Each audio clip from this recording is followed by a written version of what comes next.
to our stream because some dickhead pressed the button with 56 seconds to go. I'm not going to mention anybody's name there, but it was me.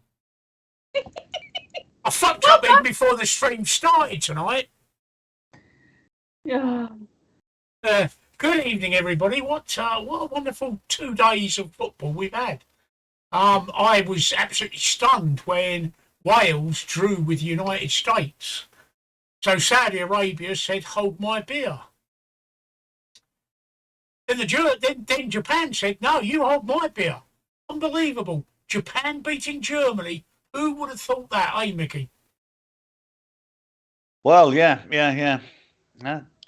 Not only are they taking over their car production, but they're taking over their football as well. It's unbelievable. Absolutely fantastic.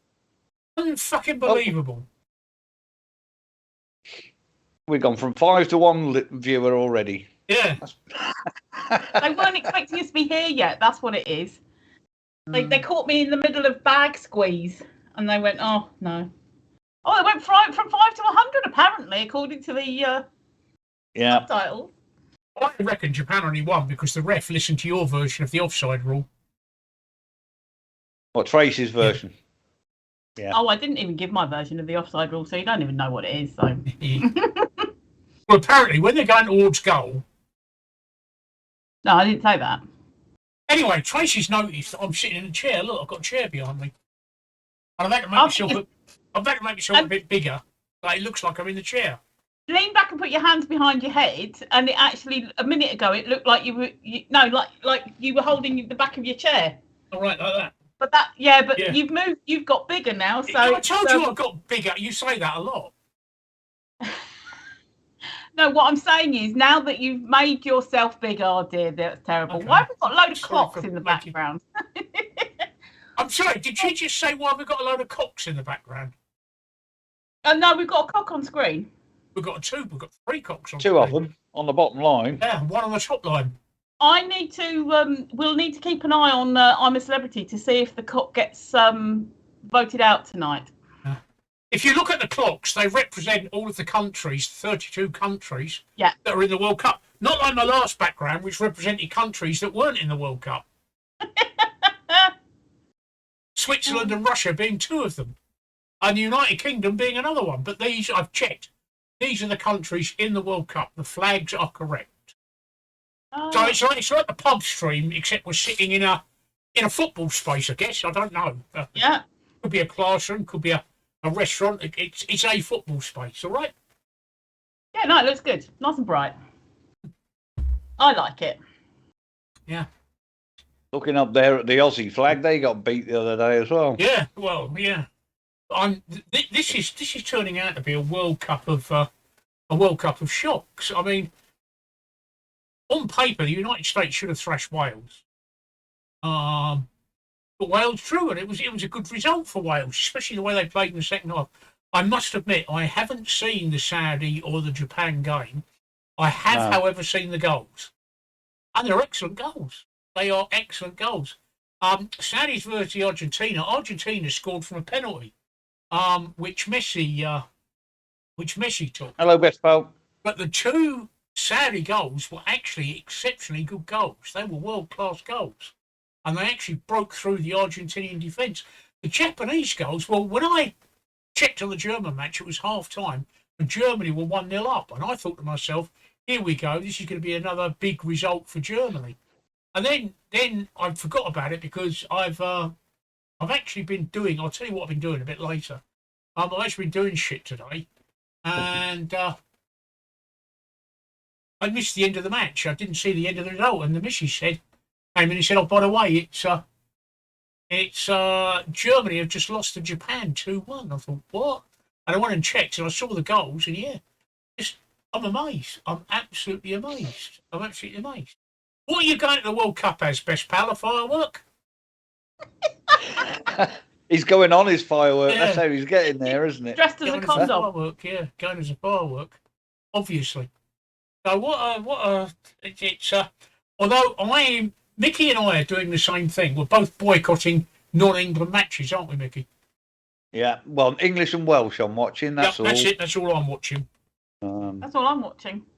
And I might, if either team doesn't get through to the final, I might watch the final. But I doubt if I watch other the than that, final. I'm not really. If they're not in it, I interested. won't watch the final. Oh, he's in an ad at the moment, his best pal. Stick your hand in your pocket, you tight fucker. Yeah. I'm only watching England and Wales when they're on the when they're actually live on the TV. But if I hear that a match has been particularly aggressive or full of incidents or something, I may do a whiz through on iPlayer. So I'm not fussed really. That's how I watch the matches on iPlayer via my PC. I don't go in the front room and watch them because I can be doing. I've got. I can be playing games and watching the match at the same I've got time. a brand new fucking big screen TV in the front room, Nicky. Of course, I'll watch it in the front room. Anyway, you couldn't have watched the Wales match on iPlayer. No, well, I watched it on the ITV player. Yeah. But yeah, you know what I mean. I know what you mean. Watch it via my PC. That's generally how I watch it via my PC. But I went in the front room to be out of the ad. Are you back from your ad yet, best pal? Because Mickey had a message while you were in an ad. My TV's just here anyway. It's not a big TV at all. It's actually smaller than my monitor. And it's sort of it's on the top of my CD player. Yes, I still play CDs. So it's there and I can watch it and I can carry on with things. Oh, he's back. I said, if you don't want to watch the ads, stick your hand in your pocket, you tight fucker. Yeah, exactly. If you can afford to go and watch the World Cup, you can definitely afford to subscribe. Yeah. A touring fop. Look at the subtitles. 185 quid a night to sleep in a tent, innit? And 9 quid for the worst breakfast on the planet. It's not even a tent, is it? It's a small what do they call them? Fucking container. Cabin. Yeah, container. It's a container. They're shipping containers with a window in. Yeah. Well, the village that I've seen is tents. Have you seen the breakfast as well? There was a picture of a breakfast going around on it was either Facebook or Twitter, and it was like a sort of a long small sub roll, and it was something like a turkey sausage and a beef bacon because of their culture, and then there was an apple, and it was 9 quid. A carton of orange juice and something else. I can't remember what it was, but I was looking at it and I was thinking, I'd need about 5 of them. What? I actually spoke about that before you did. And then you said, have you seen this? I thought, well, you didn't listen. You were talking, did you actually say about the breakfast? Yes. 9 quid breakfast he was I said talking about about. 185 quid tents and 9 quid breakfast. Yeah. And I was saying, have you seen what the breakfast entails? It's not like a nice big old fry up. Yeah.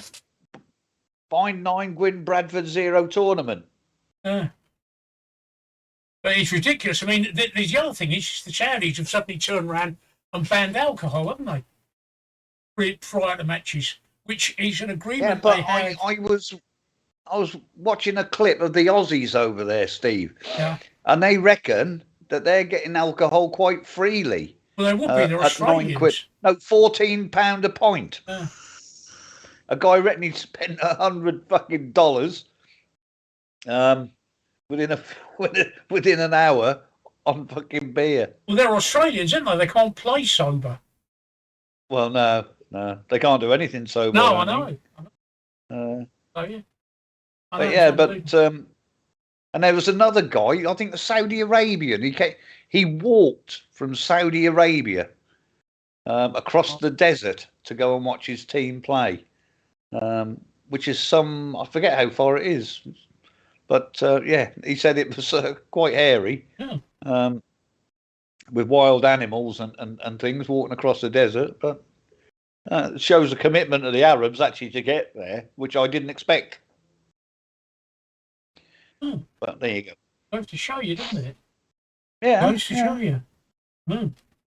So, let's be a Mickey. Tracy, what's your week been like? Let's hear from you a bit. It's just been a bit of a difficult week. Just family stuff. so I haven't managed to achieve half as much as I'd like to. But it's my birthday this weekend, Hey. so I don't know what I'm going to get up to yet. I don't know.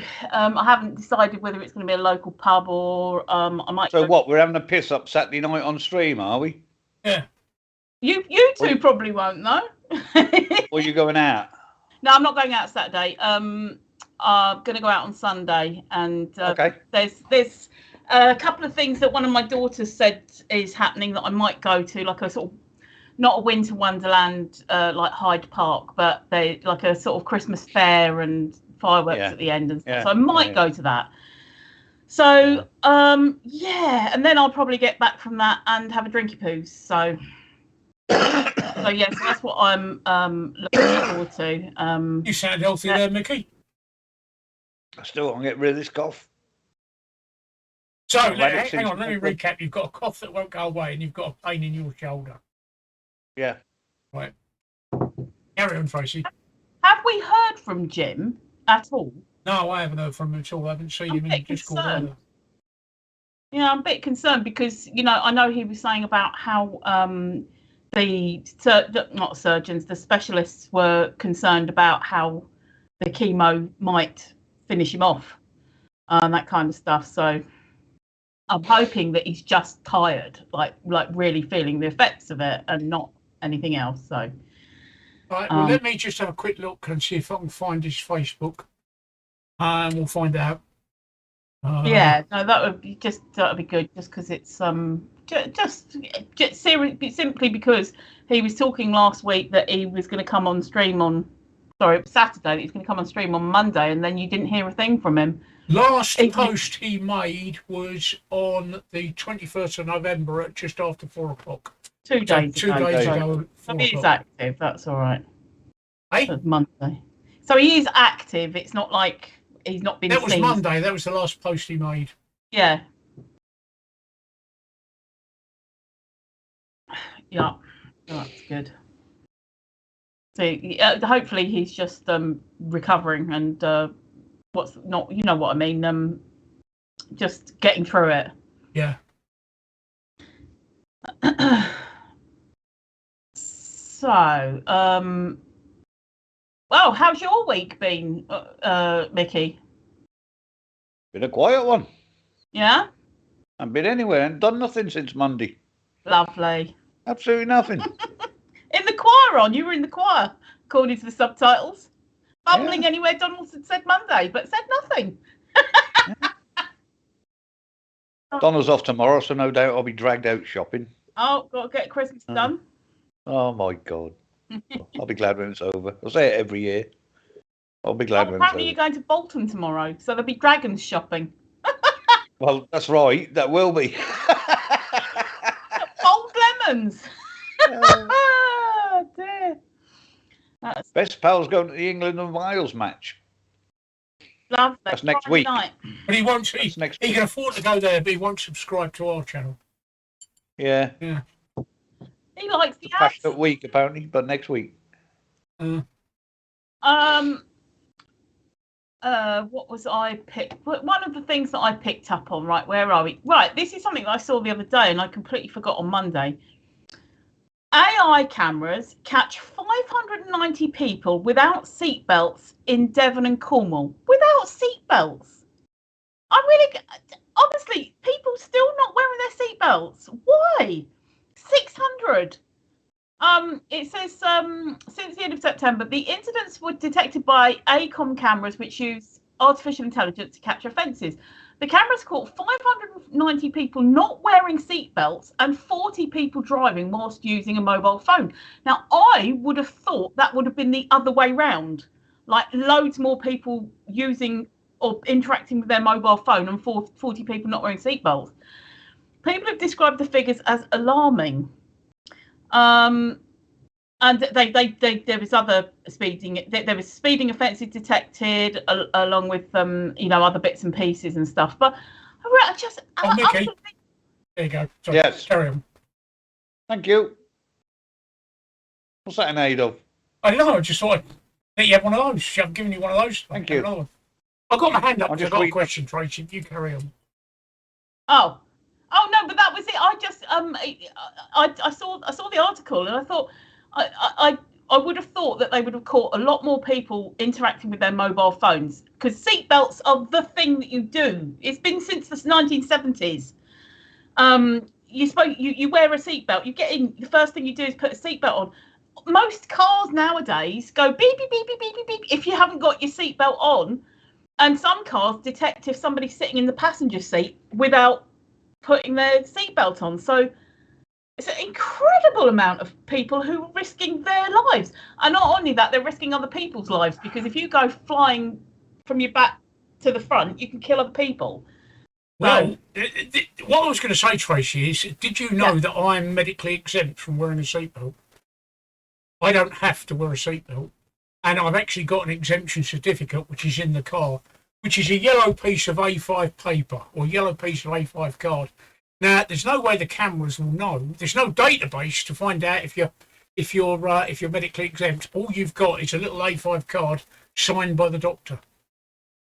Ah. Yeah. I mean, it's a lot of people. I'm just wondering if they actually got caught and got contacted. We don't know. That's what I mean. Your article hasn't actually said that. That said, even though I'm medically exempt, I still wear a seatbelt. Yeah. I've got a clip that actually leaves it loose. Oh, right. Okay. Yeah. It's not on my chest. But I don't have to wear a seatbelt, but I choose to wear a seatbelt. And my car beeps if I don't put it in. My car beeps if there's somebody on the passenger seat. My car beeps if there's somebody in the rear seat that don't put a finger. My car beeps if there's somebody in the car behind me that hasn't got a seatbelt on. It doesn't actually say in the article. I just skim read it again, and it doesn't actually say in the article whether these people were contacted, charged. And that's what I was going to say. Sometimes, you know what they say, don't you? There's lies, and there's lies, and there's statistics. Or is it there's statistics and there's lies and damn lies, and they're all the same. Sometimes these statistics, when you first see them, you're suckered in by them. But when you stop and think about it, you think, hang on a minute, you know. Hi, Andy. That can't be right. He's got a question for you. Yes, he's got a question for you. I had bronchiectasis. Can you spell that?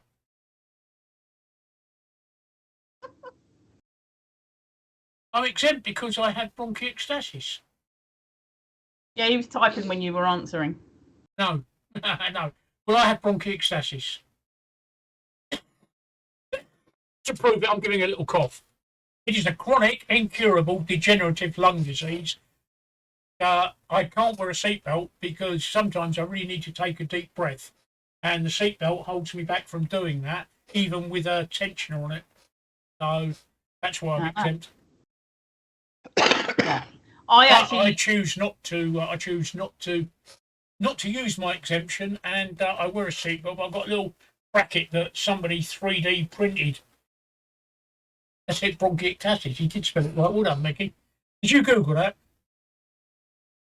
No. I've got a little thing that somebody 3D printed for me that locks the seatbelt so that it hangs loose across my chest.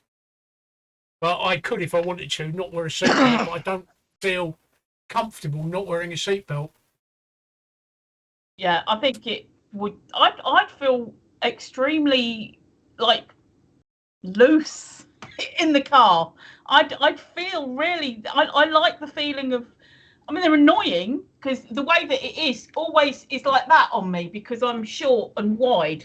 So it cuts me off there. But I'd rather have that feeling of being pinned into the car than feeling like I'm taking notes here, Andy. What? She wants to be pinned down in the car, She wants to Andy. be pinned down in the car, mate. She feels very loose when you do it. We've been together 23 years. He knows all this. Yeah, so that was one of the stories that I saw, which I shall now, where's it gone? I shall now get rid of on my browser. So there we go. And I want to hear more about Mickey's double-faced man. Yes, I need to go and get something out of the fridge, but carry on. I'm listening, carry on. I've lost it now, Just walk through the chair. That is magic. What was his name, Mickey? I can't remember now. Oh, God. I've lost the story.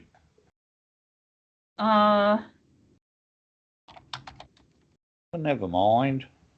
See if I can find.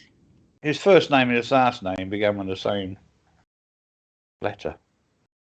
Scrolling on. Edward Mordrake. Yeah, it could well be. There actually. we go. All right, I've got here. Man with extra. Here's the truth. With an evil little face. They're all saying it's urban legend. I want it to be true. My God, is that alcohol free? Oh. Woo. Woo. So you're celebrating my birthday early? No. What are you celebrating then? Not I bought a beer. And there's another story I came across this afternoon, which I found hilarious, actually. We've got a network error. We've got a network error on Twitch. I don't know if you can see it. Do a refresh of yours. No, it's fine for me at the moment. I'm sure. But yeah, a woman sent footage to the police of a dangerous driver and then got prosecuted herself. I saw that. Yeah. What a snitch! Apparently, she was driving in. She handed in evidence of a dangerous driver to the police, only to be prosecuted for dangerous driving. Oh my God! She submitted a dashcam coverage of an alleged road rage incident she witnessed, only to find herself in a prosecution notice. It started when 33-year-old Paul Baxter was caught driving dangerously on the A45 Nene Valley Way near Northampton. It can be seen on dashcam footage undertaking another vehicle in his grey Toyota Land Cruiser. The other driver flashes her headlights, moving from lane 3 to 2. She is then forced to steer into the central reservation barrier after Paul swerves his vehicle across the carriageway. After the scary incident, the second driver handed in footage to the Northamptonshire Police Operations Snap online portal. Blah, blah, blah, blah. He's been disqualified for 12 months and will have to do an extended driving test. And she has been bad. The footage showed that she had been in the offside lane before the incident took place, even though the near side lane was clear, which is why they've done her for dangerous driving. Yeah. Because, as everybody knows, if the near side lane is clear, then you use We drive on the left in this country. And that's what they prosecuted her for. For dangerous driving, for being in the outside lane of a 3-lane road when the inside lanes were clear, which is evidently why this guy undertook her. No, darling. Good night, Donna. So, yeah. And she took a driver awareness course to get away with prosecution. But I just thought that was fucking hilarious. She sent in the clip and got done herself. Yes, because I was asking Andy this when we were driving on holiday, and I was asking Andy this, that if someone in the next lane to you is driving slowly or slower, yes, and you're driving, do you have to slow down so that you don't undertake? No. That's not undertaking. That's called passing on the left, which is something completely different. That's called passing to the left. Undertaking is moving from one lane to another lane to pass them and then moving back. Gotcha. So if you're in lane 2, and lane 1's clear, you're in lane 2 behind a car, and you move to lane 1, pass them on the left, then move back lane 2. That is undertaking. Right, but if you're in lane 1 already, and the car in lane 2 is going slowly, you can't help but overtake them in the wrong lane. But it's not an offence. It's a difficult one because, in theory, if you followed the highway code, what you should do is you should pull out 2 lanes, overtake them, and pull back in again. But then the situation arises if you're on a motorway with a 70-mile-an-hour limit and you're doing 60 in lane 1, and there's somebody in lane 2 doing 10 miles an hour, or lane 3 doing 10 miles an hour. Do lanes 1 and 2 slow down to 10 miles an hour? And the answer is no, they don't. So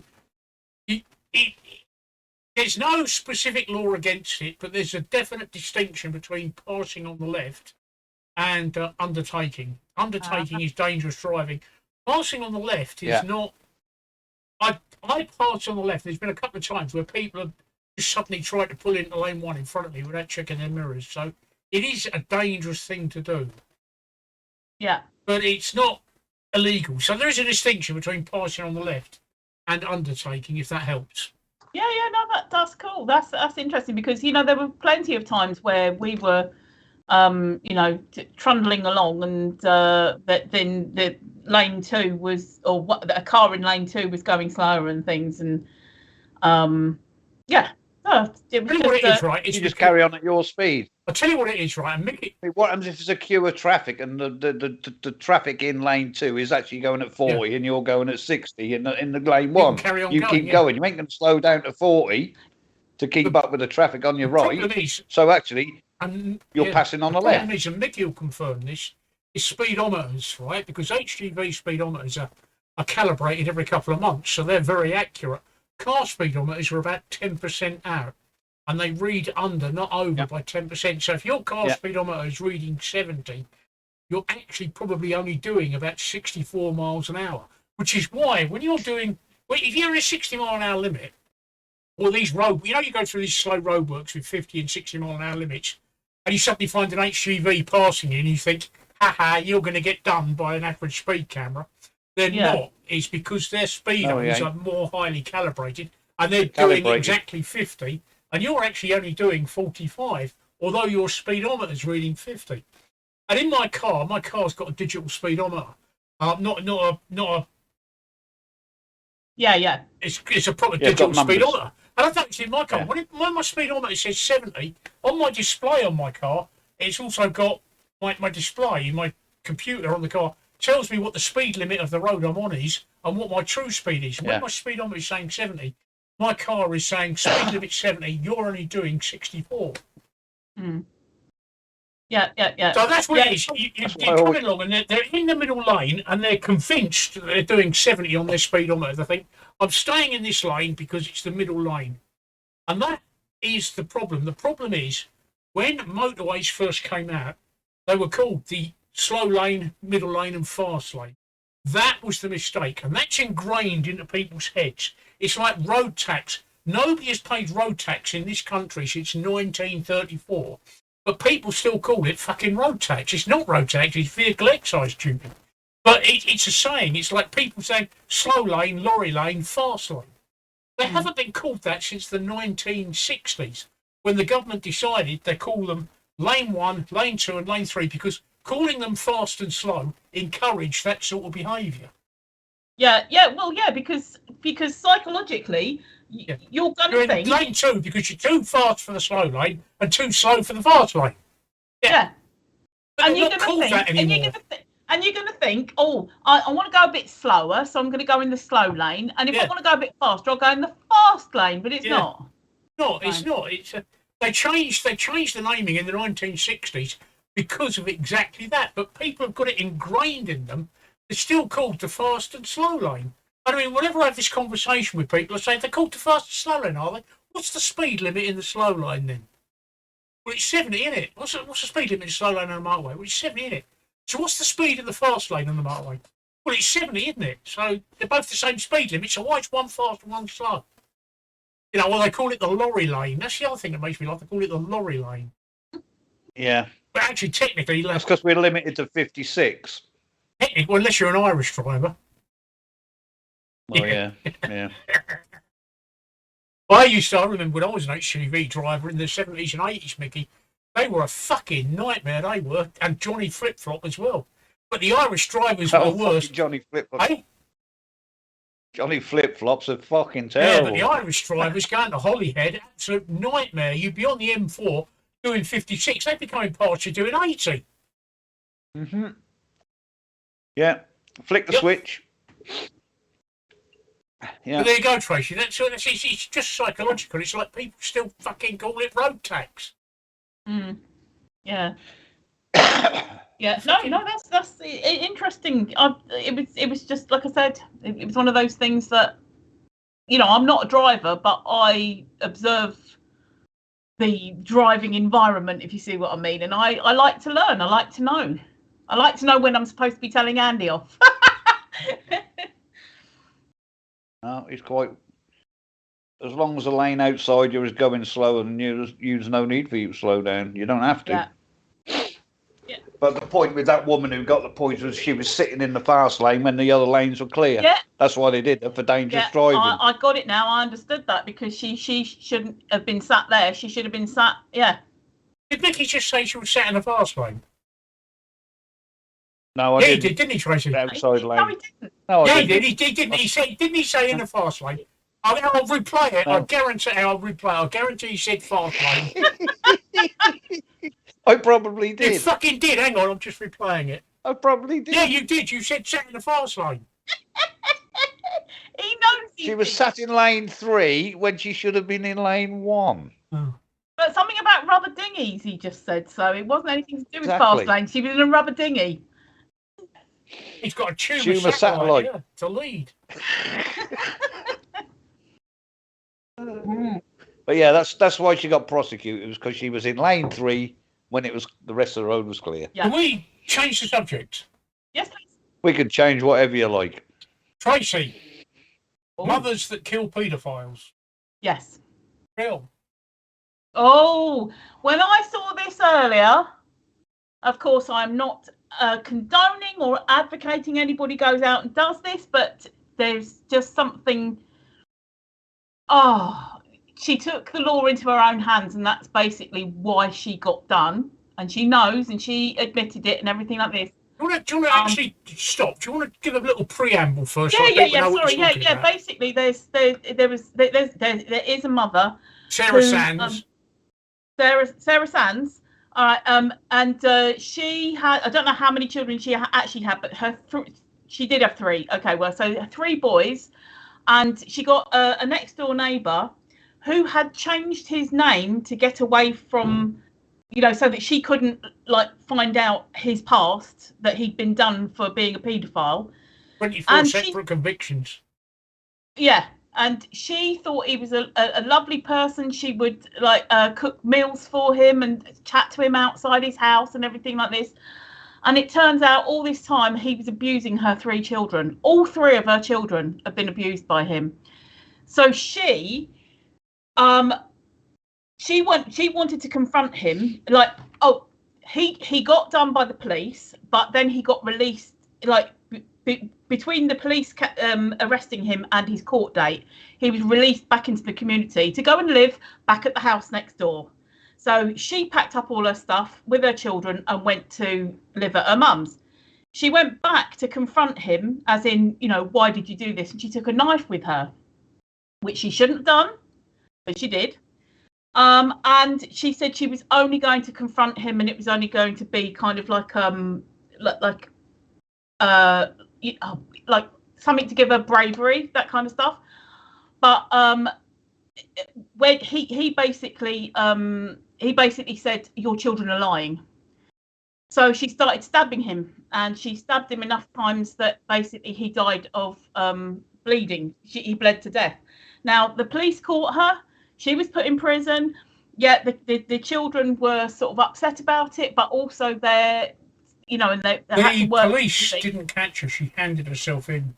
Okay, she handed herself in. I missed that bit. But, okay, she handed herself in. She spent time in prison, but her sons, although they are still working through their issues regarding it, and, of course, missing mummy and everything at the time when she was in prison. She's not in prison now. Basically, they all... they've waived their right to anonymity because they want to basically they want to tell their story, and also they are saying that they knew why she did it, and part of them went, yes, good for her. So yeah, it's not something we should all be doing, but I think it's disgusting the way that the police just let him go back into the community. And the reason she's raising the issue is because she wants it so that convicted paedophiles legally cannot change their name to get away from their past. Because if she Googled his name she knew him, it would have come up with nothing. If she Googled his real name, that he had changed it from, she would have found out about all his convictions, and she'd have been able to make a decision about their life, whether they carry on living next to this paedophile or not. There's a little subtext you may have missed to this story. Oh, go on. I may have missed originally, when she went to court, she was found guilty, and she was sentenced to 3 years in prison. Ooh. The Home Secretary increased that to 7 years. The reason it was increased from 3 years to 7 years is because, according to the judges who went through the increasing and everything else, she did nothing to aid the man after she'd stabbed him. She didn't call the emergency services. She gave no first aid. She just walked away and handed herself in after she knew he was dead. 24 previous convictions, apparently. Yeah. But that's why her sentence was increased, because she did nothing to help him, including calling an ambulance or telling the authorities until she knew he was dead. So to them, and I'm not saying it's right, to the courts and everything else, it really does look like it wasn't accidental. It was quite deliberate, and her intentions afterwards were quite deliberate as well. Yeah. So basically, they wanted to make it premeditated murder rather than manslaughter, diminished responsibility, that kind of stuff. Yeah. But how long do you know how long she served in the end? 4 years. 4 years. Okay. She was in jail for 4 years in total. That's still quite a long time, considering some people are out within like 2. I mean, I don't condone what she did, but I fully understand why she did it. Oh God, yeah. I think I would be in the same camp myself. Although I don't know whether I could actually deliberately take somebody's life or not. That would be it'd be difficult for me. I don't think I've got that much anger inside me, Tracy. I could do it if I was in the services. What she said was that she stabbed him after he'd told her that his kids were lying, and he tried to grab the knife off her. So then she lost the plot, apparently. 7 times she stabbed him. But then, like I say, if you read the subtext there, she did nothing to aid him afterwards. No. Nor would I. No, nor would I. Yeah, I don't think I would either. But she deliberately handed up, according to what I've read, she only handed herself in after she knew it would be impossible for him to have lived. Yeah. And that's why her sentence was increased. I think they should make it illegal for them to change their name, because I'm just reading that now. I agree. They could change their name, which then gives them, they can get a new driving license, new passport. They can go and work in schools because they can get a new DB, whatever it is, check. Yeah. That's why this has come up now, because they've all waived their right to anonymity and everything, of the children, because they're trying to make it so that it is illegal for paedophiles to change their name and make a new life. I think it should be so. Yeah. It should be so. If I remember correctly, didn't Ian Huntley get away with it for the same reason for so long? Yeah. Oh. Yeah, I'm sure. Didn't he, Mickey? I'm sure he changed his name, didn't he? I know he'd been done for it before. Yeah. I'm sure he changed his name to get away from it. That's why he wasn't caught. Originally, that's why he wasn't. Yeah, I don't know. I'm sure I recall that. Yeah. But But this guy, it'd be the same type of thing, wouldn't it? So yeah, you're all having a look now. Yeah, I am. Ian Huntley had changed his name several times before he was employed by the school, and that was why they couldn't. That's why nobody found out. There was no audit trail. That's what I'm trying to say. There was no audit trail of his previous convictions. And because of that, the law changed to make sure this couldn't happen again. Yet it's just happened there. Yeah. Only had changed his name from Ian Nixon. He was Ian Nixon originally. It all depends. And This current one, I don't know the timeline, but this current one may well have changed his name before that law came in. So there may well be other victims out there. But I don't know. Like I said, I don't know the timeline. If he's done it in the last sort of few years or whatever since the new law. But yeah, he managed to do it anyway. So. But it's exceedingly easy to change your name. I mean, they don't ask you about previous convictions and things like this. You just change your name. Pay, well, when my sister did it, I think it was 70 quid. Yeah. So. I'm not sure. I've never really looked into it. Yeah, no, my sister changed her name because her husband wasn't divorcing her. And she wanted rid of the name as quickly as possible. So they separated and he did a disappearing act and she wanted rid of the name. So she deed-polled her name back to her maiden name.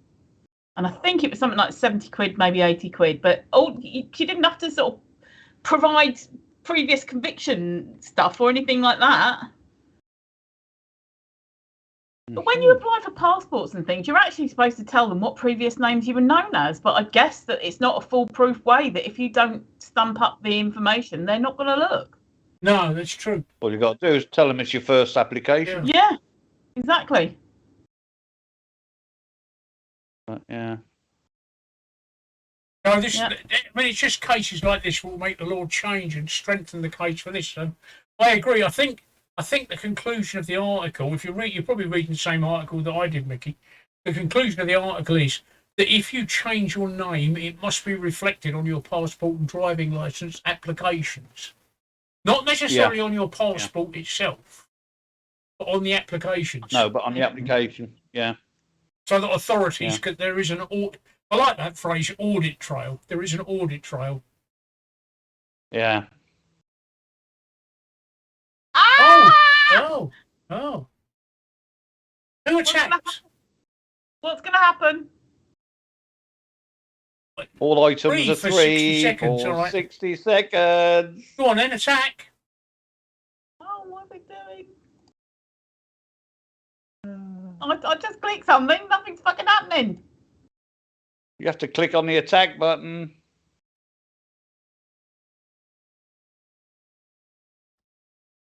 It's just not doing nothing. It's only working for you.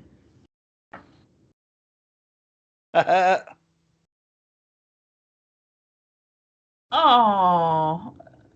It's only working for you. It says it should be working for me as well. You keep saying, sorry, something went wrong. Mine just says I've got to buy bits. Let me just refresh the screen.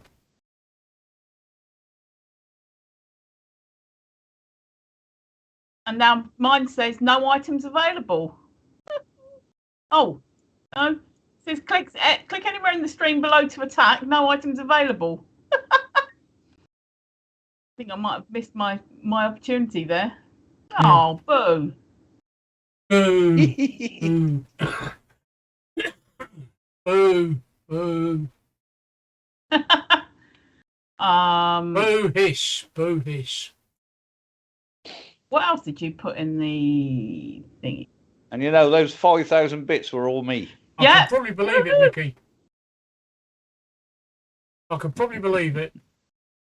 It was. Oh. Bunny, another 5,000, May. You got another 5,000, have you? Well, no, that's what it just said on there.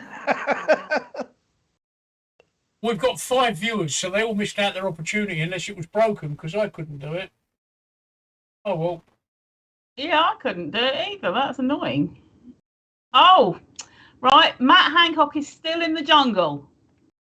Babatunde has been evicted, which I haven't seen a lot of it, but I would have thought he had a good chance. Who's been out? Babatunde Alish. Oh, right. Yeah. The one that wouldn't fucking walk across the plank. Yeah, that's right. I'm not watching it, but I thought he would have had a good chance, but I think Jill Scott, the ladies footballer, women footballer, I think she has got a good chance, what with us lot winning this year. But it's probably going to be the Hollyoaks actor who I have never heard of and who's thick as two short planks and doesn't know anything about life. So probably be him. Not that I really care, but I'm just saying. But anyway, Did you know? huh? Did you know that a fart is the lonesome cry of an imprisoned turd? Was that you that posted that on Facebook? Yes. I saw that, and I said, what was the reply? So what's vomit then? Just like, Yeah. What's different ends. That's what it is. Yeah, I thought that was hilarious. I must send that to my girls because they'll think that's hilarious. Ah, dear, oh dear. So we did mom. Right. Shall I do my next thing that I saw? Itsu, which is an eating place. Itsu founder warns on future of eating out unless migrants are given working visas. I've seen a couple of things like that saying we should have more migrant workers coming in. Now, basically what he's saying is that the labour is so cheap and the hours are long that none of our lot will do it, so the migrants will do it. And I just think that really, if they're going to do the work, why don't you give them better not living conditions, wage conditions, working conditions, that's it. And why aren't our lot doing it? Because it's low wage, low paid, long hours. So what he's saying and what other bosses are saying is that if they raise wages, etc., then it's going to raise the prices of the food, which means that people won't be able to afford to eat there. And I'm like, oh right. So basically, you're just admitting that your company is run on low wage, long hours, horrible hours, bad working conditions. You're just admitting that, just to put the money in your pocket. Okay, that's good. So I saw that. Yeah, it says set up stark warning ahead of a speech at low pay and cheap labour. Speaking to LBC's Nick Ferrari, the Itsu and Pret manager, Pret a Manger founder, called for a 2-year working visa for foreign workers to allow the hospitality industry to cope with the staffing shortage.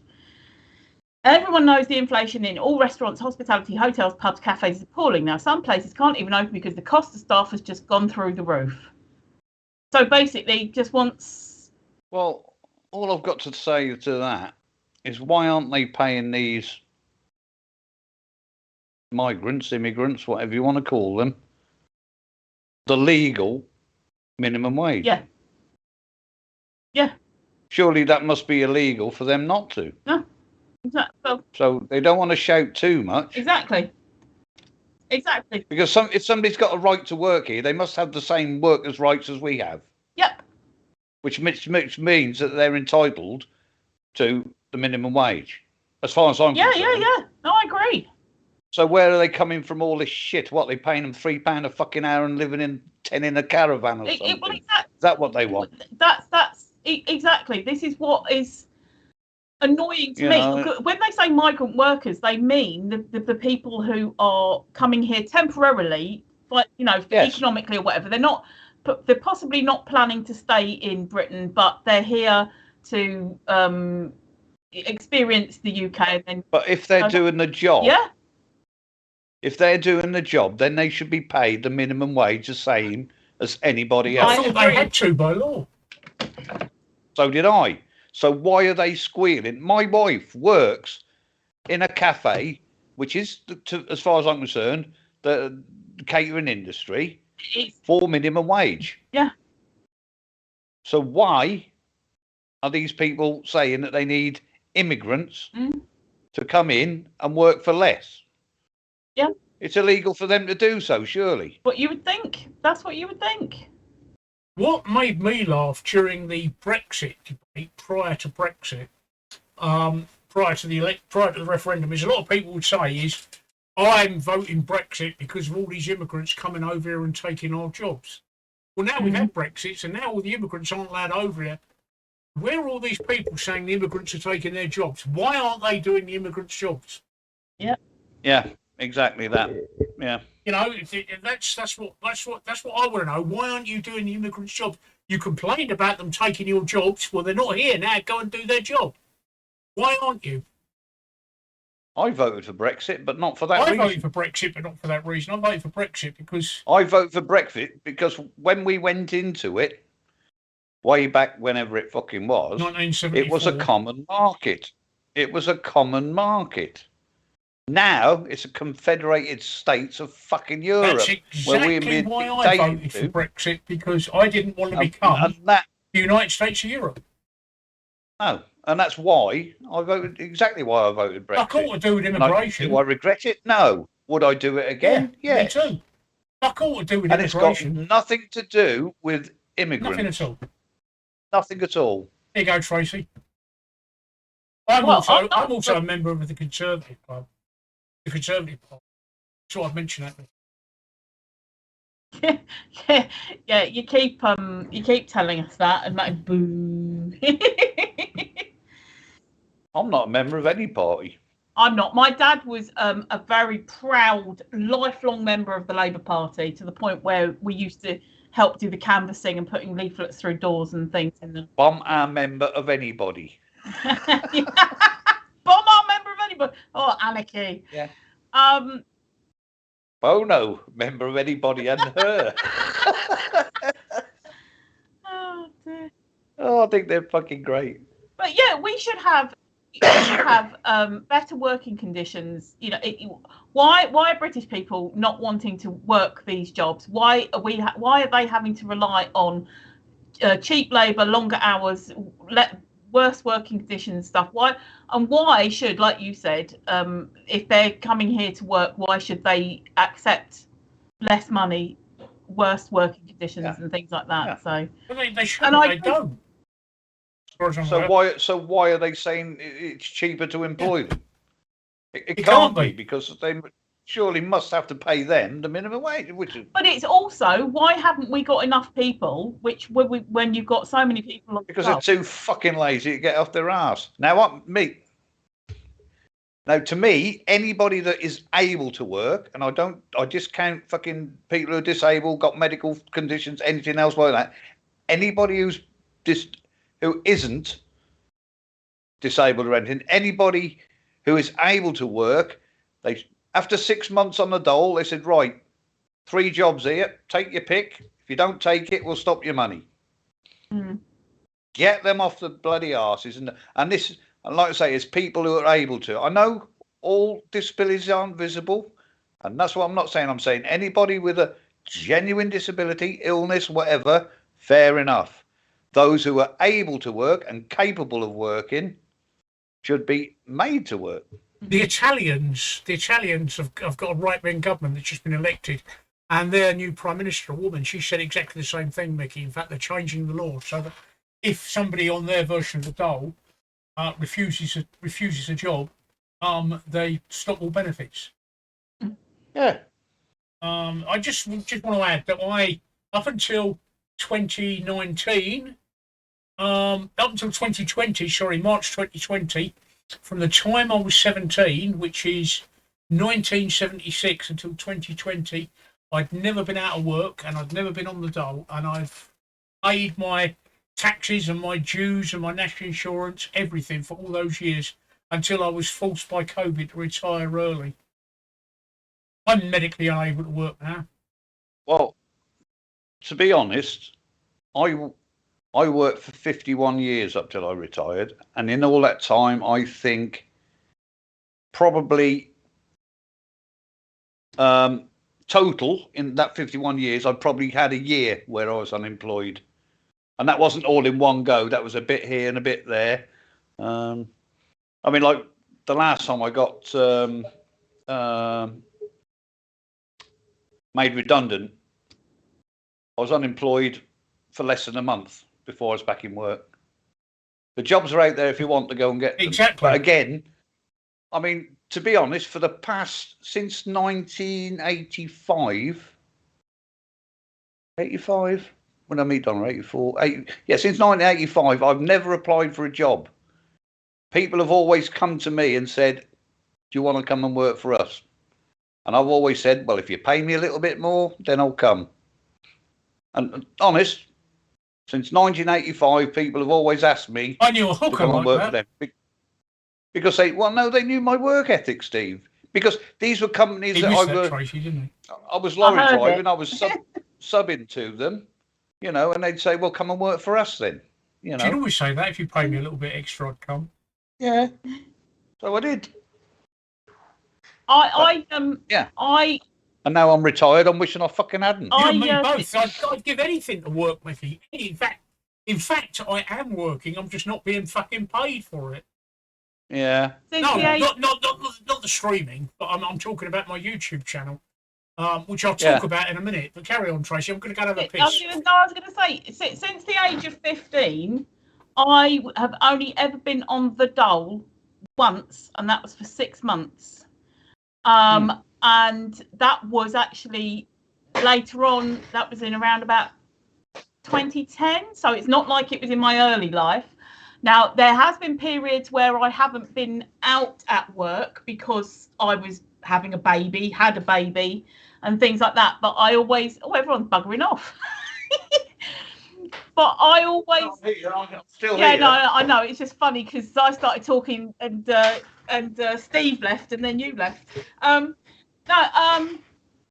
So there was periods of time when I had a baby, or the kids were little and things like this, and there was a period of time where I went to college. There was a couple of periods when I went to college, but only for a short courses. I'm not talking about like 3 years or anything like that. And then in between that, I had jobs when I could get jobs and when I could get childcare. But so I've been employed or self-employed ever since I was about 15. I was 15. And it's just amazing actually how many people just thought that I hadn't worked and that I was on the dole constantly. And I'm like, what? You see the boxes in my flat? When I was doing eBay, you see the boxes in my flat? They're not there for show or decoration. I run a business. I'm not on the fucking dole. I can understand people fall on hard times and can become unemployed, which is why I say 6 months. Now, if you can't sort yourself out with another job in 6 months, it's a pretty poor fucking show, really. There are jobs out there if you look. Although I haven't said that, I've applied for 3 and got turned down for all of them. Apparently there was a bogey console. That's what you just said. Borrower's endowment, Dr. Neva Alters. But there are jobs out there. Obviously, different areas have different opportunities and things. But hi, Eris. Hello, Eris. Good evening. Right, now Steve's back for his pee. I'm going for one. I've been doing some lurking in the Talk to the Twitter channel. I don't say anything, but I do a bit of lurking and things because usually I have that sort of on the screen while I'm in the other part of the screen, and so pushing your numbers up even though I'm not saying anything. Yeah, I've looked on their channel as well. Yeah. I looked on the channel today. I found a guy on Twitch. He's just not Twitch, on Twitter. He's just going out for his first ever live stream on Twitch. He was on Reddit, but he's going out for his first ever live stream on Twitch. And what it was is he had a scale model delivered from eBay, a live steam, which means it's like Mammoth used to make them, and you could actually put water in them and boil the water, and it would make the engine move. And he said he had one delivered for eBay, and he was going to unbox it and play with it live on stream. And I thought, okay, that sort of ticks one of my boxes, the scientific and technical. So I followed him and I set up an alert, and it came on. And I was absolutely fascinated for about 10 seconds until he started talking. His Scottish accent was so thick, I couldn't understand a fucking word he was saying. I just couldn't understand a word he was saying. But I looked, but I thought, I can't understand a word you were saying. His accent was so thick.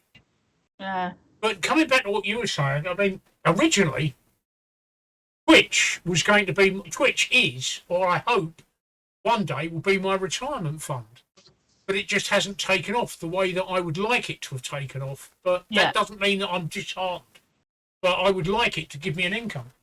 my plan, when I retired in 2019, I had a 2-year plan that I was going to become a YouTube megastar, but my plan failed at the very beginning because I realised I didn't have the technical proficiency, that's the word, the technical proficiency, to produce videos for YouTube. So once I drew my pension, I bought my car, paid cash for my car, as you know. What I had left with the rest of the money is I signed up for several college courses and university. Now, if you've ever had to pay for a university course, they're not cheap, Tracy. They are not cheap by any stretch of the imagination. One course I paid for was over £6,500 with the University of Southampton, and I wasn't even a resident. But I needed to get the proficiency to be able to do all the things, all the little tricks and things you see on this stream.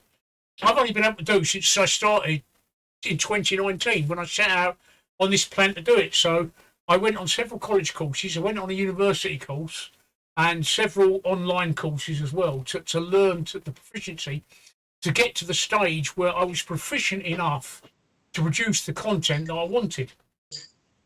And then I went and got really ill. Yeah, well done. Yeah, well done. I couldn't produce the content that I wanted. Yeah.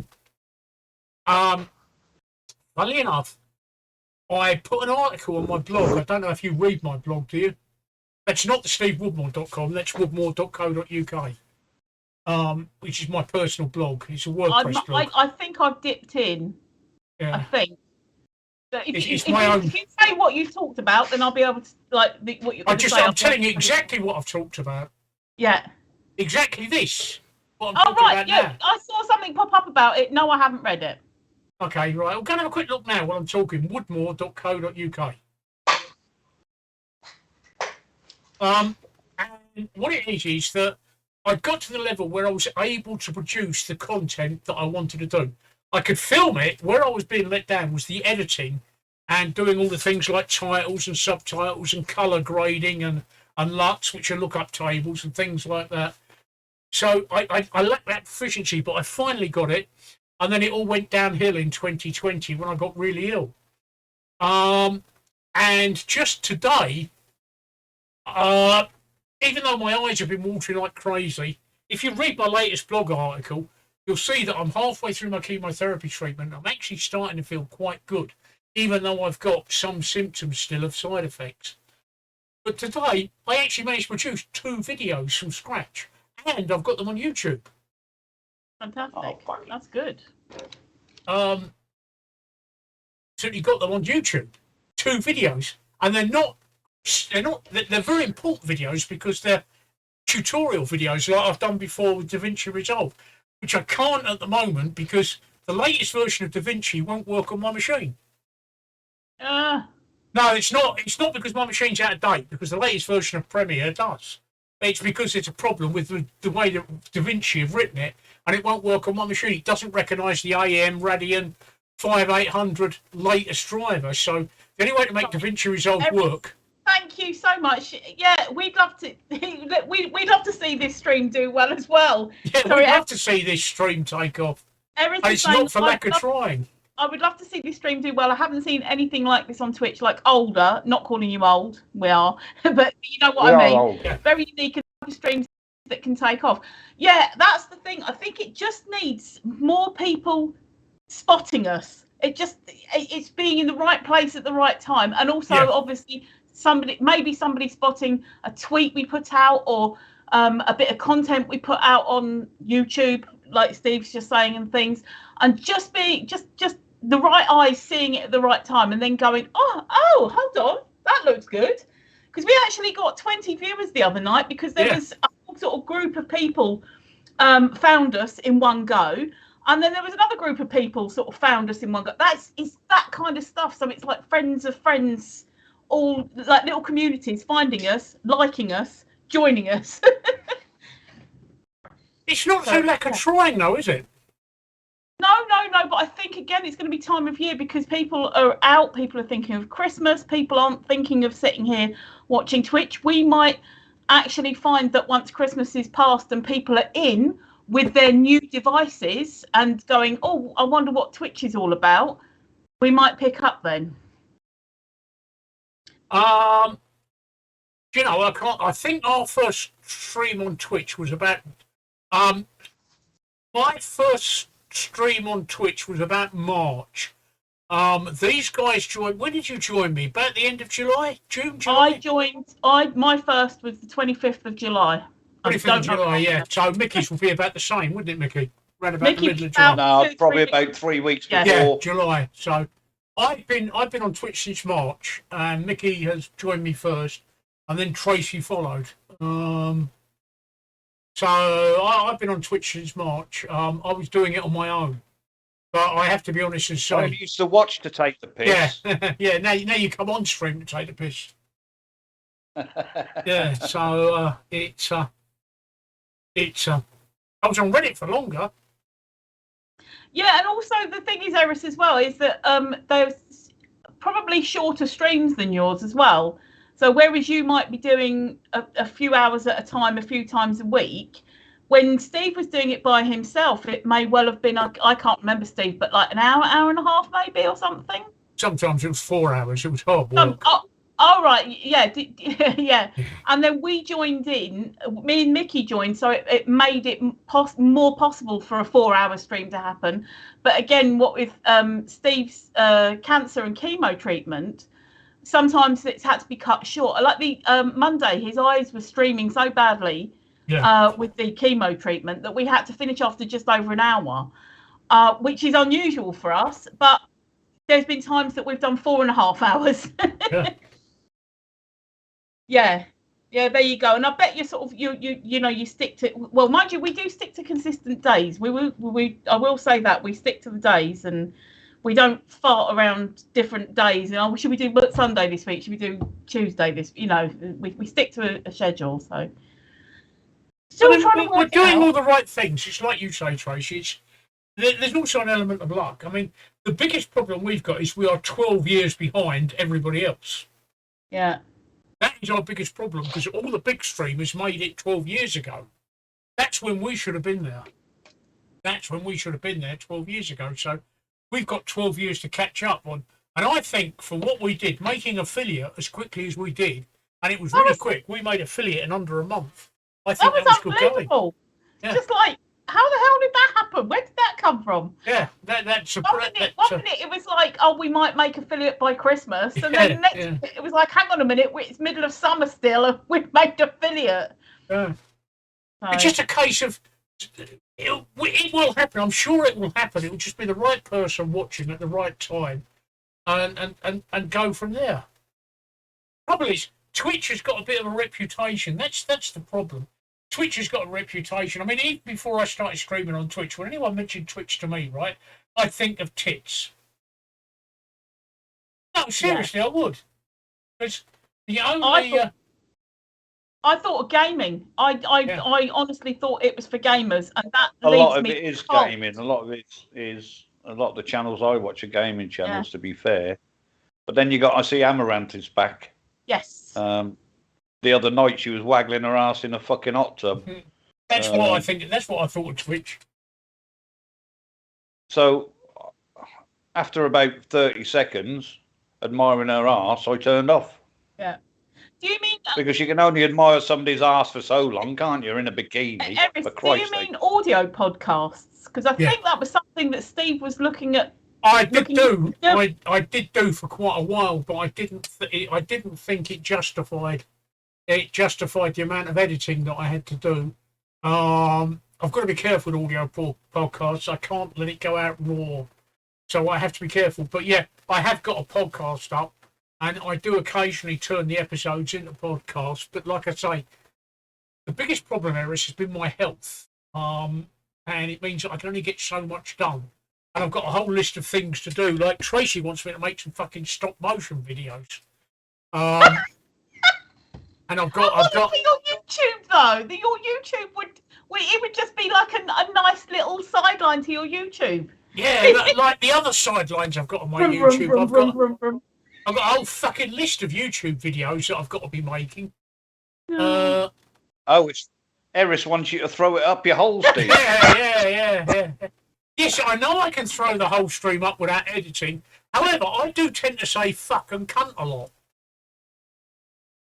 Well, But so does Mickey. You don't usually say cunt very much. But I don't use the C word very I often. do. No. I do. No.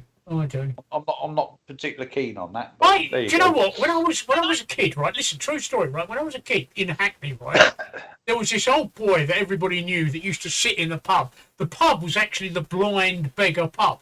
Does that ring any bells? The Blind Beggar pub? It does that ring. It's where Jack McVitie was killed by Ron Cray. Yeah. Well, he used to sit outside the Blind Beggar pub, and as we come home from school, as we walked past, he used to put his hand up and say, "All right, me old cunts." And it was a term of endearment, you know? It was a term of endearment. So, for me, it's something that I've always been brought up with. It's how I've spoken. And it's not offensive to me as it is like, you know, people in Hackney will come up and agree, "All right, me old cunt," you know. "Yeah, all right, you cunt, how you doing?" It's, I think back in the 1800s it meant something totally different, if I remember correctly. Yeah. That wasn't I'm glad you say offensive. if you remember, Mickey. You stitched yourself up there. You stitched yourself up there. Yeah. So it's not as offensive to me because that's how we spoke. In the East End of London, that's how we spoke. It was quite normal for us. I did hear all that about her husband. Yes, Eris, and she did go off for quite a while. But she seems to be back doing the same things again. Probably minus her husband. But she's doing it under her own steam now. It's not her husband controlling her and telling her you've got to get online and stream for 24 hours, you bitch, or I'm going to kill your animals and take all your money. If she wants to get her arse and tits out, I know she doesn't completely, but if she wants to do that... Hang on, that's the only way we can get Mickey on. What? By making those threats. By making those threats. Yeah. But... you've thrown me now. But yeah, so if she wants to... No, not your way, I haven't. That's never going to happen. If she I'm wants 5'6", that's not going to happen. Mickey hot tub stream, yes. Yeah, we'll Mickey hot tub stream. You know, but bright pink bikini. If she wants to do arse, tits, and hot tub, and she's not being controlled by anybody, great, fantastic. Hands up to her. I wish I could. Sorry, I'm just thinking if there's a way I can superimpose a bikini on Mickey right now on stream.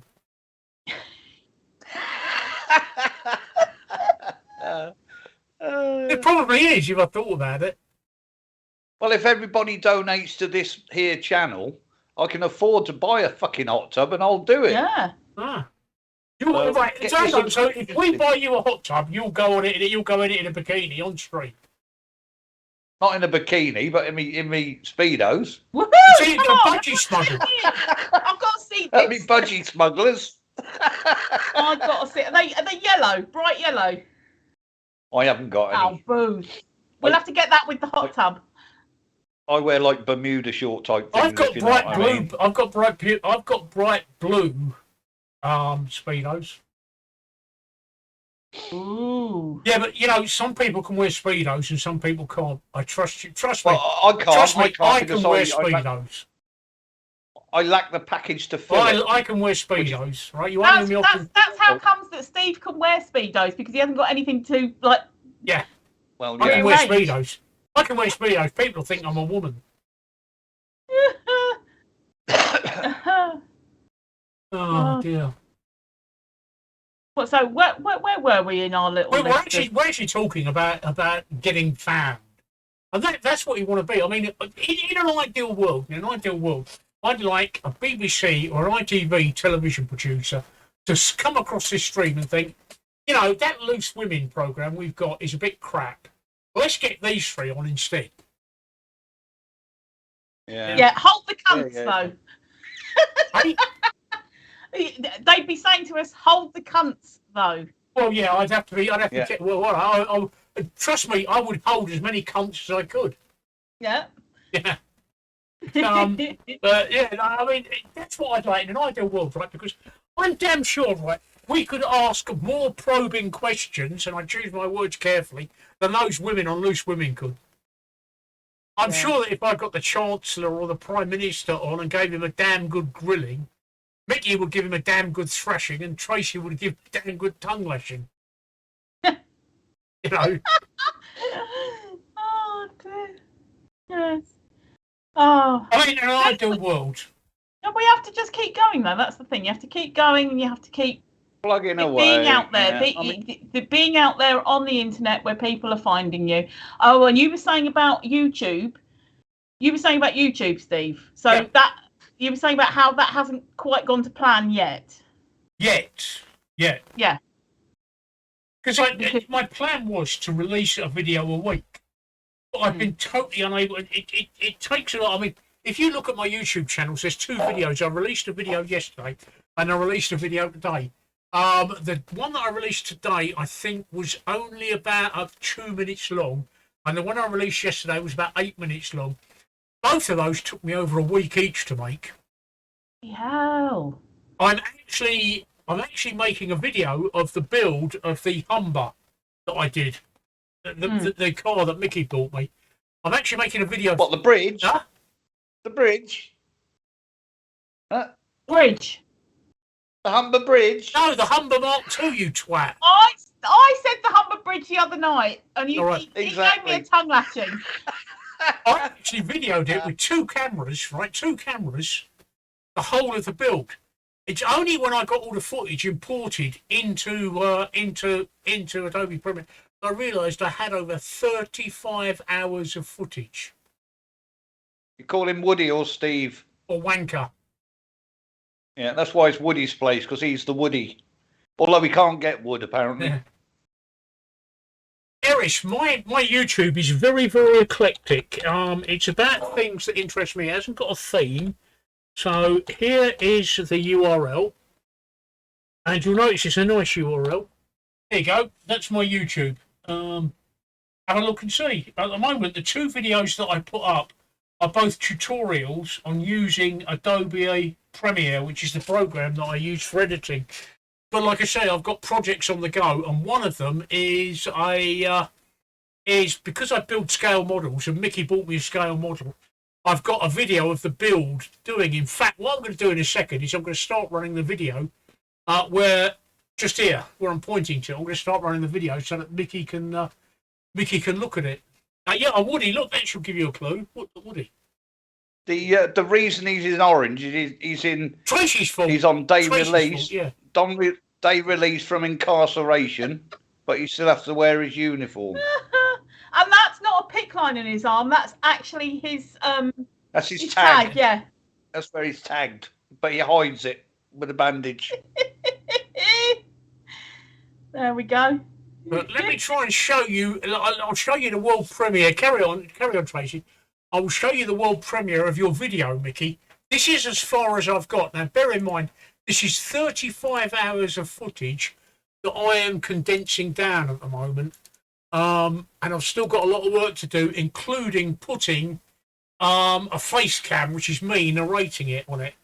But this is what I've done with 35. What the fuck have I done? Hang on, I'm sure I've done it. Hang on. Yeah, I have. Silly question. Won't you be better using time lapse? No. Why don't you just watch the video? There you go, Mickey. Oh, that is time lapse. That's not in the corner here. Yes, I'm putting it there. Just wait. I'm putting it there. No, it was like you were hiding it over Mickey. Shut up, Mickey. I'm just going to cover you with the time lapse. There you go. I did use time lapse. There you go, Mickey. I managed to convince it down because I'm using 2 cameras, if you notice, which is very complicated editing. But that's as far as I've got, Mickey. So you can actually see, and I've got to put I'm going to put myself down in the bottom left-hand corner, narrating it. Yeah. Thank you very much, Eris. That's nearly 3 years of college and university at work. So thank you. I do appreciate that, and I'll take the compliment. Thank you. Go on, Tracy. How many hours of recording did you do, and how much space did it use on a storage? Recording 35 hours in total, so approximately 17 hours on each camera. Because 2 cameras come to 35 hours. The uncompressed video is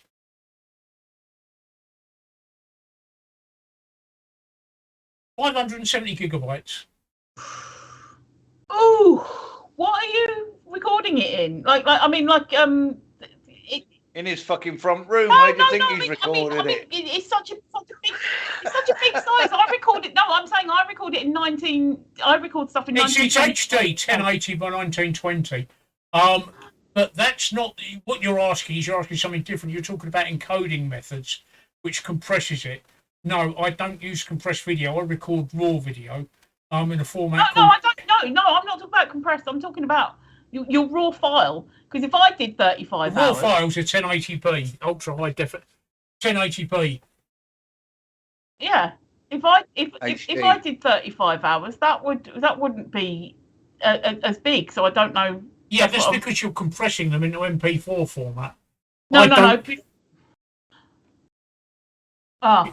I don't compress them. I use them as raw. They're MXF files. Right, that's Microsoft Exchange format. They're raw because I've got to import these into an editor and then export them and import them 3 or 4 times to get the effects. You're talking about having to compress them 3 or 4 times, and they'll lose quality. Yeah, no, I understand now. Yeah. When you were saying compressing, I was like, no, I do the compressing after I've done the edit. But you're right, because the actual file that when I do the raw file, it is an MP4. Yeah. So, yeah. Yeah, no, I use complete raw files. Yeah. I've got you now. Sorry. Eris says we don't do a YouTube or social media yet because we have no skills in editing or making it look professional like yours. But we do Mid-Journey art. People give us a donation and we make them something. Oh, that's cool. Yeah, but try to be on social media anyway, because whether or not you're putting content out, you still need to have some kind of presence and build up a presence and build up people following you and things, because when you do start doing all the mad editing stuff and everything, people will already be following you. And so you've got a ready-made customer base or fan base there to be sharing. I can help you. I can help you. I will help you. I will help you. What do you need? There's an offer. What do you need? I need a piss. I'll be back in a second. While I'm having a piss, you think about it. You have got a couple of tutorials up on your YouTube that's true. Yeah. YouTube channel on video editing and things like that. In fact, I managed to edit a little clip using DaVinci Resolve, which is free. Oh, and that's when you told Steve that there was an audio issue, and he deleted the whole bloody thing anyway and said, "I'm gonna do it again." Yeah. Oh. But hey ho. It's clear enough if you managed to follow it, and because you'd never done editing before, so it was clear enough for a complete newbie to be able to follow it. Yeah. But what I did was had his on one screen, had the video on one screen, while I was copying it on another screen, so I could pause that video while I did what he'd said, and then run his video a little bit further, pause it again, and do what it said again. Yeah. And that was the way that I did it. Because if I'd just watched the video and then tried to do it, I'd have forgotten where the fuck you start by the time the video had finished. So I did it bit by bit. So I managed to do it. So come on, tell me, Eris, what do you need? What do you need? Would you like a professional intro?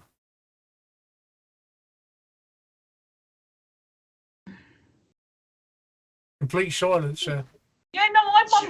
I was just thinking, I'm wondering, from what Eris has been saying, it does sound like that perhaps they want content and edit, because they've got a stream. There's content already. Oh, there we go. How'd you get started on making an intro? There you go. Well, in my case, £20,000 and 3 years in college and university. Or watch lots of YouTube videos on making an intro. But what you need to do is you need to find somebody friendly and somebody who's willing to help you. And I'll ask again, what are you looking for in an intro? I think Steve might be, hint, I think Steve might be offering to give you a little bit of actual practical help. Yeah, so just answer the question. What are you thinking about for an intro? And I see that, is it Canterbury is now a city? Oh, no, it's Colchester is now a city. Colchester. Yeah, Colchester is a city, yeah. in Essex. It's actually the oldest town. Colchester used to be the capital before England, before London, didn't it? Before London, yeah, with the Romans, when the Romans came, yeah. I've never been there. I must go there because it's actually quite nice, Colchester. Quite nice. I've heard that there's lots of historical places, and I like that that's one thing I love about Britain is that we have historical places. It's a big military town. Yeah. My brother was stationed there with the Royal Anglians when he was in the army.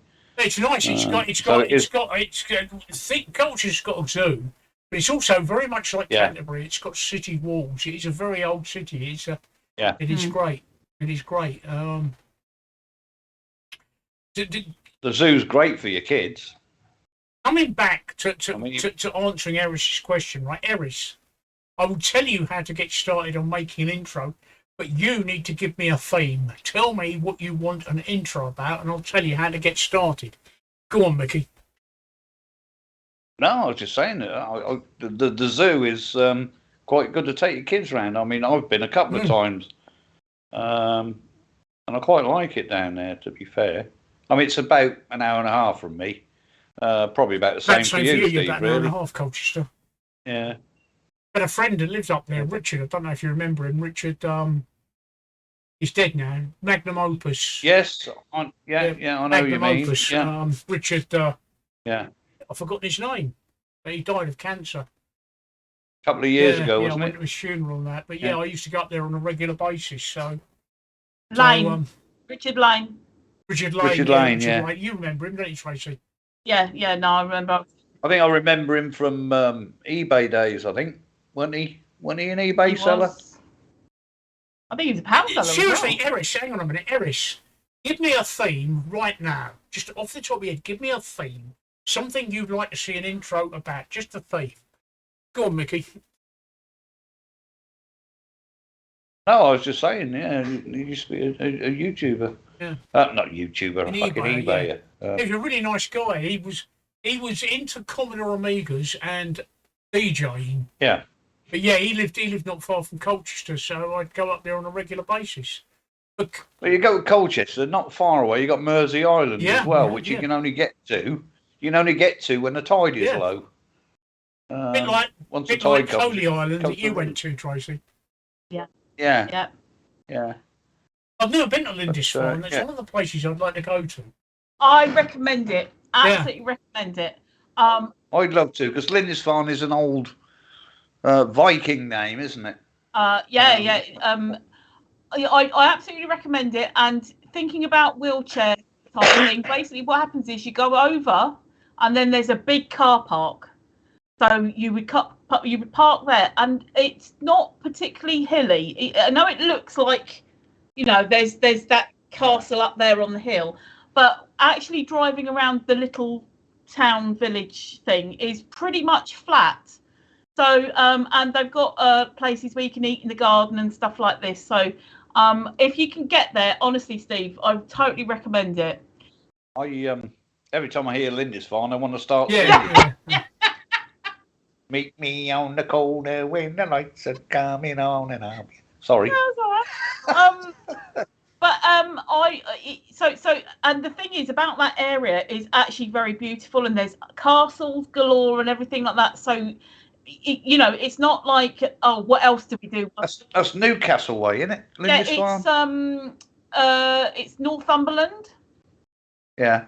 Because we stayed in Berwick, and where we were in the caravan, we could actually see Holy Island, like out there. You drive down the A1 when you're coming from Berwick.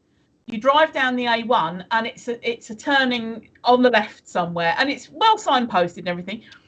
But it's so beautiful, that area, and also there's loads of castles too. So it's not like you would go, right, okay, if we do Holy Island one day, what the hell do we do for the rest of the time?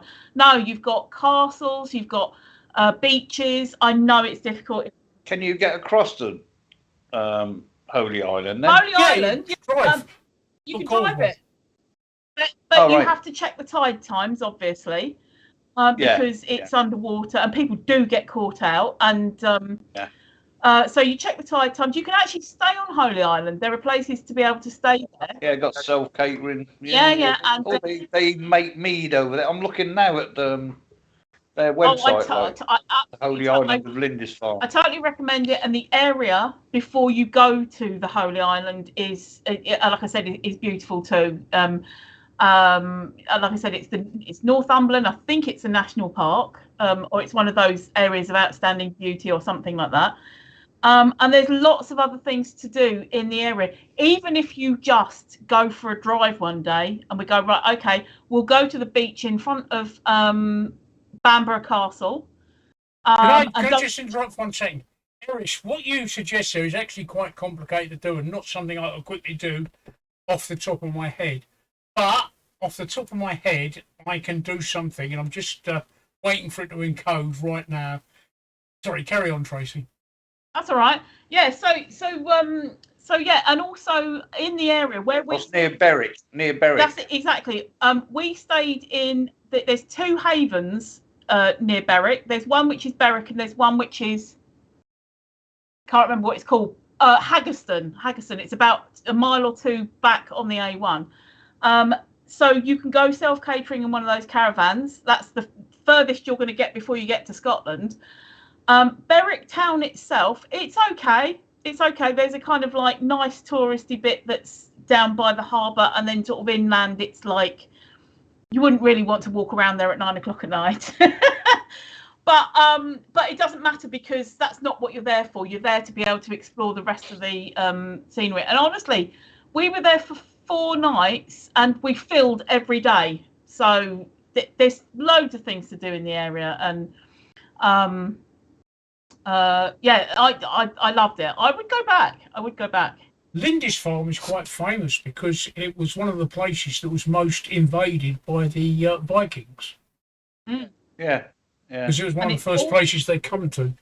It's also where apparently, I can't remember the name of the saint, but Mickey's got his wiki up. There's a saint that came over, and he did a pilgrimage. What? Athelstan. Is it right?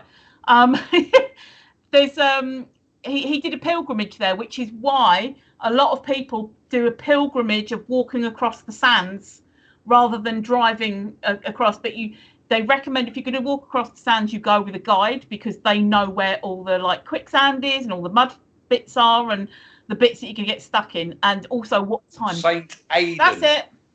There you go. I've actually got a picture on my Facebook, which I'll grab in a minute. They're trying to save the statue of him. Are you looking at it? He's holding a dildo. He is holding a dildo in his left hand and a crook in his right hand. I took that picture and a friend. I put it up on Facebook, and a friend of mine is. I'm saying nothing. But that statue is actually in between the I think it's the Abbey ruins and something else where there's I can't remember what it's called now. It's St Mary's Church. Yeah. I can't remember, but when you're there and you walk a little bit towards the ruins, you can see that. If you see, it looks like a castle that's up on a hill. That's not a castle. That's actually like a sort of a stately home type thing, which is privately owned. So I didn't want to go there. A lot of people do want to go there. I don't want to go there and go inside it, because it's not actually a castle that has been owned by royalty. It's just been rich people. So. But it looks lovely. Castle is a National Trust property. Yeah, it looks lovely. I hope, Mickey, you're fucking watching that video down in the corner there of just how much effort I put into this. Of course I am. That's this, right, that I'm building there in that video. Of course I am. How much effort I put into it.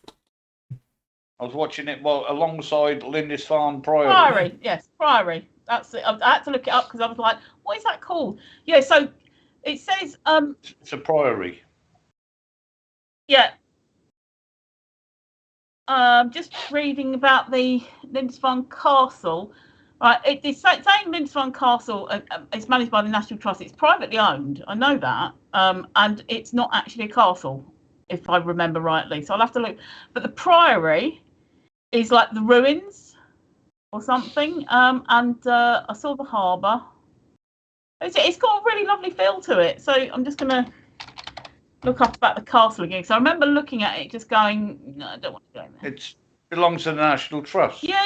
I'm just having a look. So Steve's a member of the There you National go. Trust, so he should be able to get in On there. the National, yeah, he won't be able to get out there. On the National Trust, he might be able to actually, depending on. On the National Trust site, it says Lindisfarne Castle, a castle that's not a castle on an island that's not an island. There we go. It's an Edwardian holiday home converted by Sir Edward Lutyens into a private holiday home. There's a question, guys. Into a private holiday home for Edward Hudson. So do you see what I mean? It's like it's not a castle. It's like a. Well, Iris, I am totally disorganised, as these two will tell you. When I come on stream, what are you going to talk about, Mickey? I ain't got a freaking clue. I'll just go with the flow. So I'm totally disorganised. I rely on these guys to do all the wizardry and God knows what, and I just, I just go with the flow. I'm very organised when I'm working, but very disorganised when I'm not. I'm organised chaos, and that's in real life and in my head as well. It's like everything is a mess and upside down and that, but I know where everything is. It looks a mess to everyone else, but I know where everything is. And my brain's very similar to that. And I've said before, I'm pretty sure I've got ADHD because it's very easy for me to, like, I can be working on something and then my brain will go, I'll just click on that and have a look at that. And 2 hours later, I remember that I'm supposed to be working. But that's been like that all my life, and it's not just been the internet. So it's organised chaos. I'm a bit like that, Trace. I go upstairs to the toilet, forget what I've gone for, and halfway down, I'm pissing down my leg. Oh dear. That's old age, yeah. He's black glass on again. He's going to do a tattoo. Or he's going to finger someone. I'm not sure which. So. I bet you should say he's going to finger someone. You, with your black gloves on, apparently. Up the bum. Oh yeah. I quite often finger people up the bum when I wear black gloves. Anyway, let me take that off. We don't need to see that, right? We don't need to see that because what I'm going to put on next is going to impress the hell out of people. Carry on talking. What's this about dog poo bags anyway? Yeah, go on, Tracy. What? It wasn't me. Dog poo bags. Yeah, dog poo bags. Yeah, but I don't know anything about it. You said that you wanted to talk about dog poo bags. People in West London will be fined if they cannot produce dog poo bags on demand. I'm busy in the middle of doing something, Mickey. But I'm just wondering. I didn't know who put it up there. I just asked the fucking question. I'm just wondering. So everybody in London's got to wander around with a fucking dog shit bag in their pocket. Even if they don't have a dog. Or are we just talking about dog owners? Dog owners, I think. Yeah, but that's hilarious. The way that it reads is, can you imagine that being the headline? It's like the headline. Everybody in London's got to walk around with a fucking dog shit bag. It's like the headline that I put up the other day, and I put it onto my Twitter, and I sent it to my family because it was just hilarious. The headline, and this is sad. I'm not saying that this is just this. I'm talking about the construction of the sentence. A migrant housed, and it's from the Telegraph, so it's not a shitty little paper. Telegraph. A migrant housed in the Home Office's controversial Mansion Detention Centre has died for the first time. And my thing is, do they think it's Jesus? You know, how many times is he going to die? He's died for the first time, when's the second time? So it's defensive construction. There you go, Eris. Off there I am. Oh! That's just a quick 10-minute job, look. There you go, yeah. Look at that. Yeah. What program did you use? After Effects. After Effects. Adobe After Effects.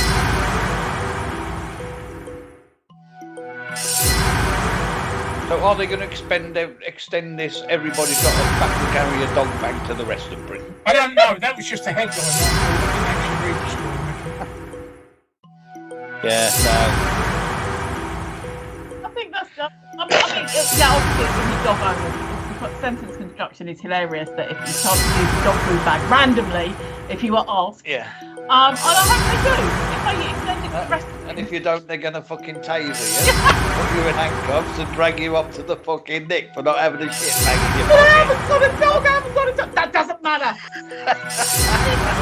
I don't even like dog whip prison. Doesn't matter. Put your dog bag.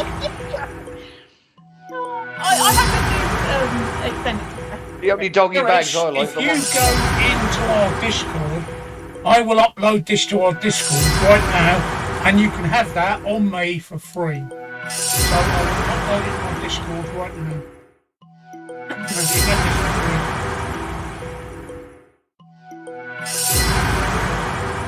Oh, hang on.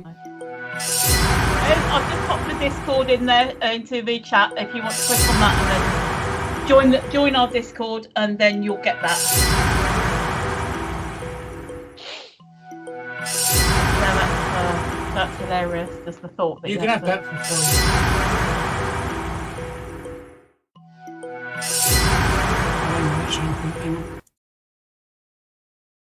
I've got to rename it first. It's got a working title. I'm going to rename it something properly.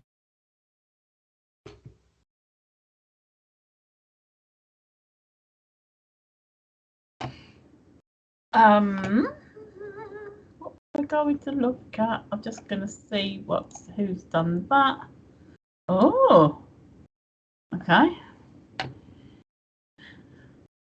So I got 2 likes on Twitter for my announcement for the stream tonight. Yeah, likes on Twitter don't mean shit. Yeah, actually getting them into the stream that means it's an important thing. But yeah, I get likes when I announce it. Yeah, but it also means that somebody's interacted with your tweet, and so it makes your Twitter more. The algorithm sees your tweet as being more important, which is what we want. You need more than fucking 2 for that. Hey, what? I said, I think you need more than 2 likes to get it up the fucking. Yeah, but 2 is better than table. none. 2 is better. Well, it is, yeah. There you go, Eric. Like I say, it's on our Discord. If you log in, you'll be able to grab it.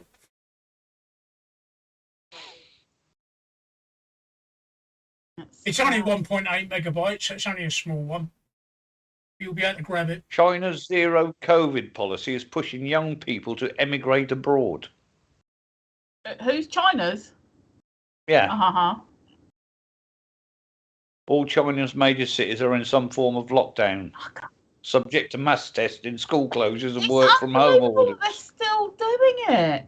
It's like they've taken the opportunity to control the population. This morning in Zhengzhou, workers for the iPhone product line at Foxconn showed their anger that is being shared across much of the country. They smashed up the COVID test booths, which has been set up on the factory premises. So that's your Chinese iPhone. They're going on a fucking rampage in the factory. Oh, God. Oh, God. I wonder if this will lead to some kind of civil uprising. Revolution. Yeah. What, like we had into Tiananmen Square all them years ago? Yeah, I mean, just be interesting because they're very communist, and workers are workers. Any of you guys been to Canada? I haven't. Left foot has. My left foot has, Eris. That was a film, wasn't it? My Left Foot. Back in 1992, I was in New York on business, and I hired a car because I said to myself, if I'm in New York, I've got to go and see Niagara Falls. As you know, New York to Niagara is about it's not that far a drive, about 2.5, 3 hours. So we drove up to Niagara. And I had to look at all the Niagara Falls, not just the famous Horseshoe Fall, but the Fall of Americas and everything else. And we were driving away from Niagara, and I was driving along the border, and I noticed something very strange. I noticed, right? No, seriously, Erich, right? Listen, I noticed something very strange. I noticed that the border between America and Canada, right? There were only border posts on the roads, right? Okay, not on the places between the roads. So when you passed the road, and there were just fields or rocks or mountains or whatever between America and the United States, between America and Canada, there was no border guards, no security, no nothing else. And I thought to myself, well, if I was a smuggler, what would I do? Would I drive on a road through a border post, or would I buy myself a 4x4 and just drive across these fields? And I thought, that can't be that easy. It can't be that simple. Surely you can't just drive in a 4x4 across the field from America to Canada. There's got to be something stopping you. So we come across this rest area, picnic area, and we parked in it, and there was actually a sign that said, this side is Canada, that side is America. So I thought, okay, I'm going to put this to the test. So I stood at the sign, and I put my left foot over the border. And I thought, nobody's shot me and nobody's appeared. And I thought, shall I completely go into Canada? And then I thought, hang on, I've left my passport back at the hotel. If I get caught in Canada without my passport, I'm going to get done. So no. So my left foot actually had entered Canada illegally, but I didn't quite have the guts to go and do the rest. But I've seen the border, right? It's the longest, according to the Guinness Book of Records, it's the longest contiguous border between any two countries. But honestly, it's only patrolled on the roads. Is that crazy or what? Because the rest of the time you just walk into Canada. And I did. I put my left foot into Canada. So my left foot has been to Canada. But don't tell the RCMP because they'll come and chase me. I've just imagined. I've just had a vision of Steve on his motorised wheelchair, like hurtling down the road at 5 miles an hour with the Mounties checking on their horses, chasing after him.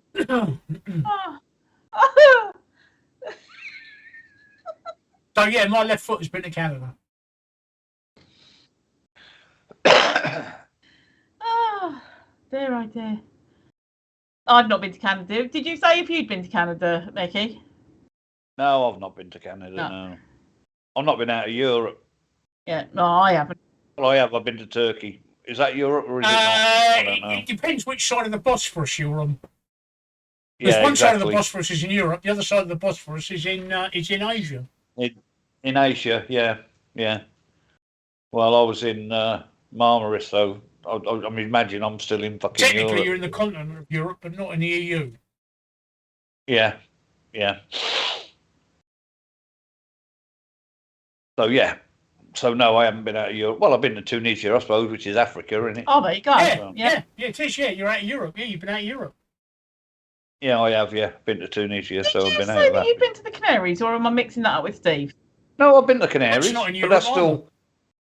Well, no, it's not, but it's technically a part of Spain, although it's not in the EU. And it's not in Europe. It's in Africa. We live in the same country, but these two live in London, and I'm about 120, 130 miles away. In the best town in the country called Lowestoft. There you go. Well, I didn't hear them arguing about that. They were agreeing with you. And I'm sort of West Londonish, and Steve is sort of Southeast Londonish.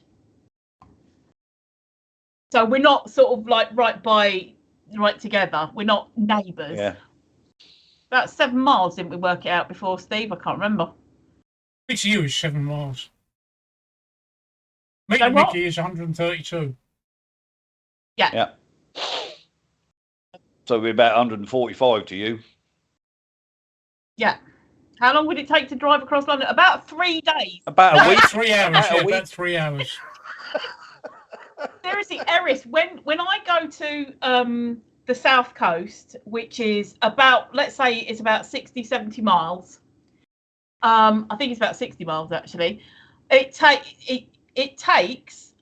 over an hour to get out of London, and then an hour to do London to the south coast, because it's all the driving around, it's the traffic, it's the roads, it's the traffic And lights. not only that, Tracy, London is one of the largest cities by area in the world. It's one of the top 10 cities Yeah. by area. It's larger than a lot of countries.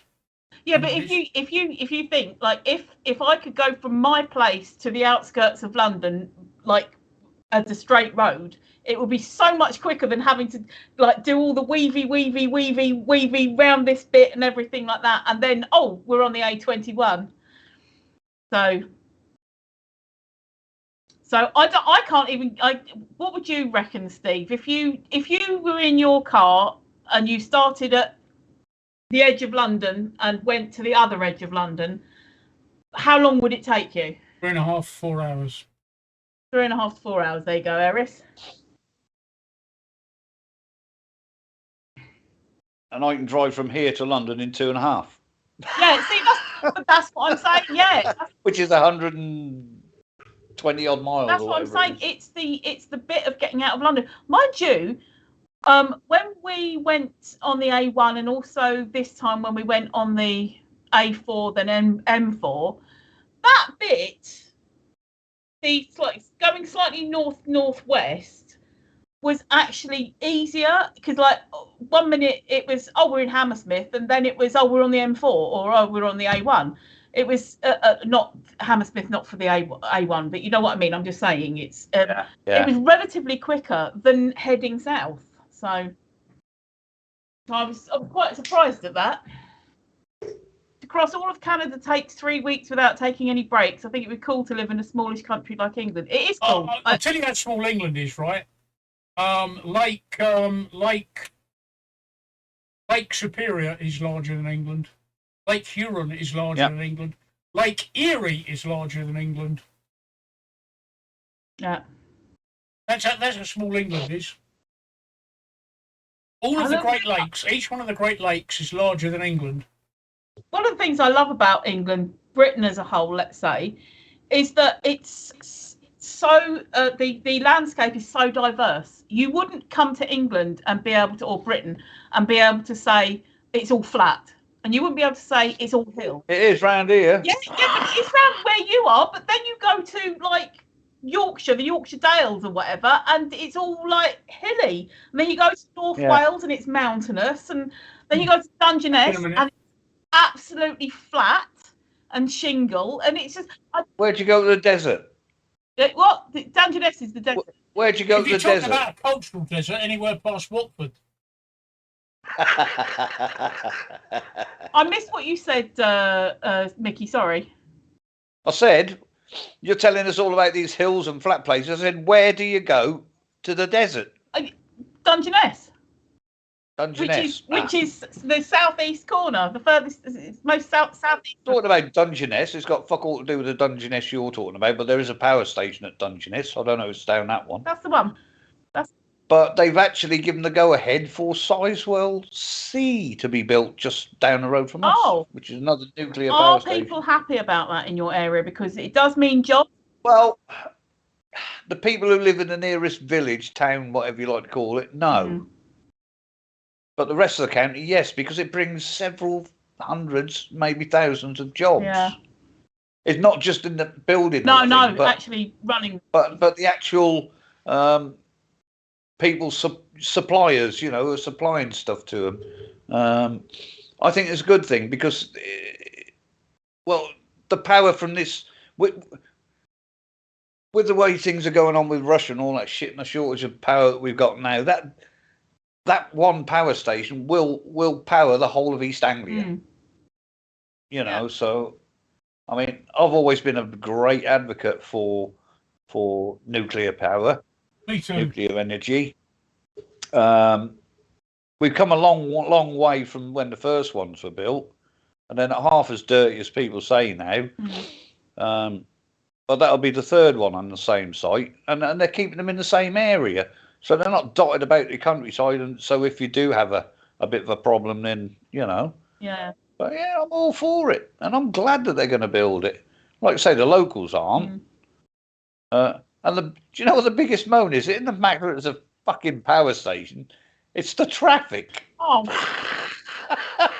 The increase of traffic. But don't they forget that the increase in traffic will bring more trade to their town. People will stop and buy something to eat. Yeah.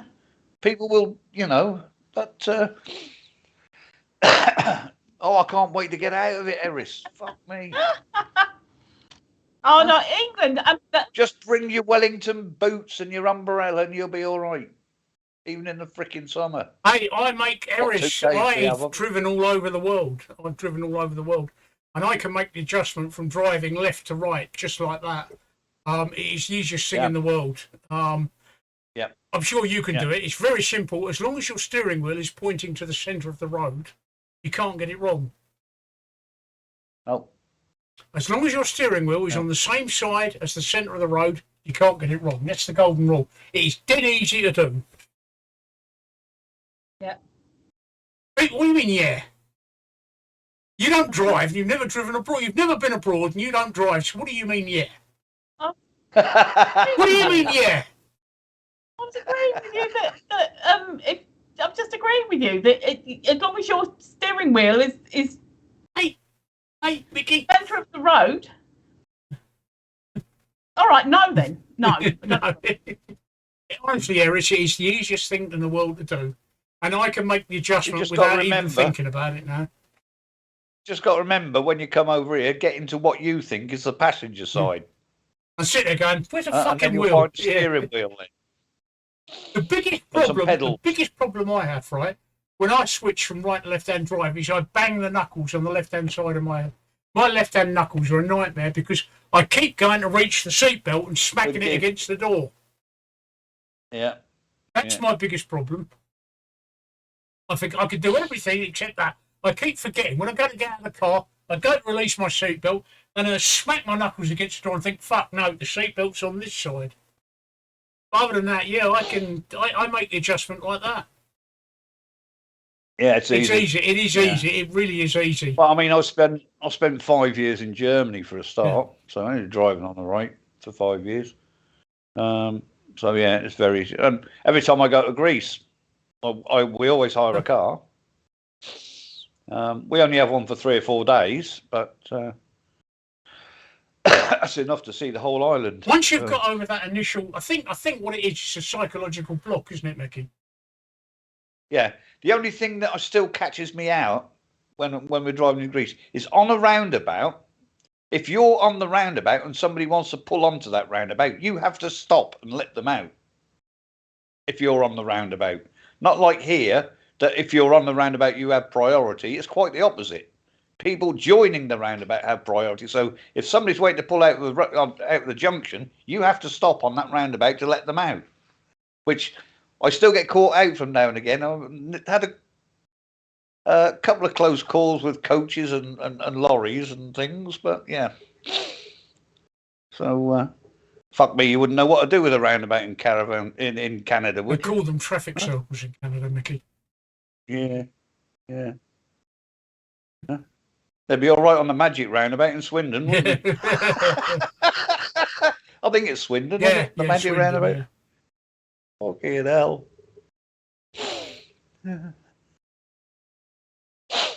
Anyway, I've got to go for another week, gentlemen and ladies. Please excuse me. So I managed to string for longer, Tracy. We've been on for 2 hours. Yeah, that's good. You're obviously improved from Monday. I'm going to call it a night at midnight. Yeah, it's cool. I'm getting hungry. I'm just going to get my cup of tea. I'll be back in a second. Oh, bye. It's just me. Welcome to the Tracy Show. Actually, my surname is Greenwood, and so I've always said, it says the Woody Show. So you've got Steve Woodmore, Tracy Greenwood, and what Mickey needs to do is change his surname to something that's got wood in it. So it really would be the Woody Show then. When it's midnight, it'll probably be top of the hour in 15 minutes. I don't know what time it is where you are, but if you look, whatever, when your hour comes round, it's 15 minutes. Midnight, it's 11:40. It's 23:45 now. 11:45 in the evening. It's 15 minutes to midnight. In 15 minutes. So yeah, that's right. Yeah. So you're 5 hours behind us, which is about right because most of the United States is either 6 or 8 hours behind us. So you're 5 hours behind us. Yeah, we're 5 hours behind. Come on in. It's 5 hours. It's nearly midnight here. No, is it doggy time? It's doggy time. I'm out of breath just Look walking. Look at me, Tracy. I'm out of breath just walking from the kitchen and back. Oh, God. Here she is. Oh, no, we've got a doggy. Sorry. Walkies! Come on, everybody say walkies. Walkies! Hello. Walkies! Walkies! Oh, so she won't recognise it unless I say it in a Suffolk accent. But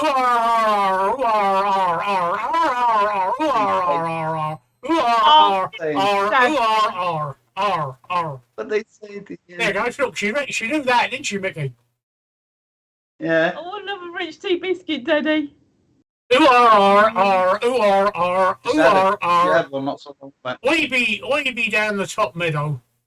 You guys should raid my mayor friend. He's older and there's a lot of followers. He'd be a good raid for you guys. Have you got a link? Go on then. I don't want to go now. There we Gone go. again. She's gone again. What sort of thing does he do? Is he a chatting stream as well? I don't think there's anybody we could. The stream's coming to end. I'm just gonna have a look now and see if there's anybody we could raid. Oh, hang on. See if there's anybody we can raid. What do you want? Just see. It'll go out. Gonna have a look. Who's online. See if we can raid. Go on then. See if we can raid. Yeah, our 5 I've seen. viewers. I'm following a couple of new people. So Bjorn Borg is no longer allowed, and he's bewildered, according to Mickey.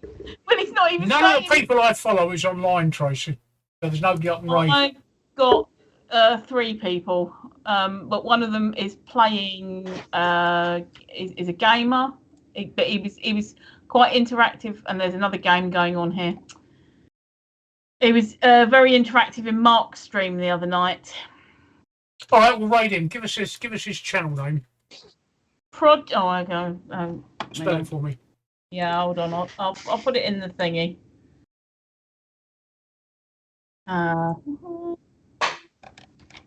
There we go. There's that one, and I'm just going to look up Mayor. This one that Eris is just. Is it going to start talking to me? Oh, content's unavailable. No, I just picked up the wrong one. Copy.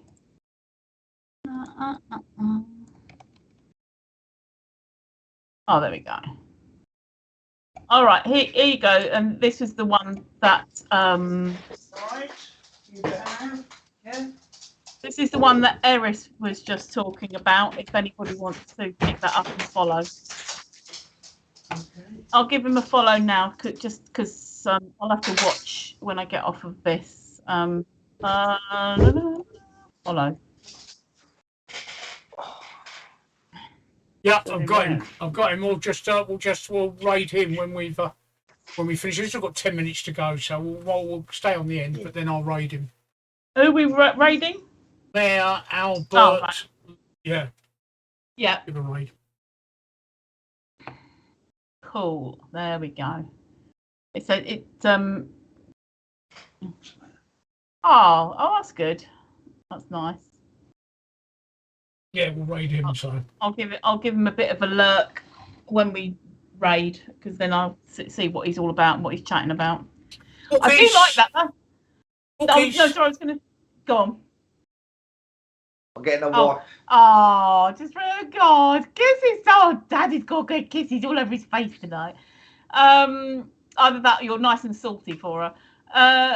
Yeah, I do like finding other channels that are chatters, and I've managed to. On Sunday, Mad Mark, was out with a guy called Benfobox, who I follow, but he was also out with another guy who I'd never seen before, who's from Manchester, and they were doing Mark wasn't streaming, but the other 2 guys were co-pub streaming, so like basically what you were going to do with Mark, But it was the other two guys, and it was their aspects and stuff, and it was actually a really funny stream. And Mark, of course, got shit faced. Sticky hair now. She licked your toupee off. Yeah. You did, didn't you? Hey? Oh, I've got to give you more kisses now, Daddy. That's so sweet. She's getting on a bit, Mickey, isn't she? She's 9, yeah. Yeah.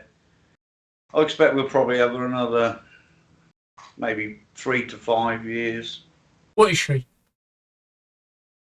She's a cross between a Jack Russell and a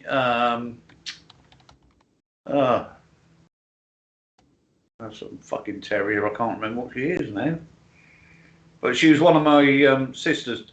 The two parents are both my sister's dogs. Okay.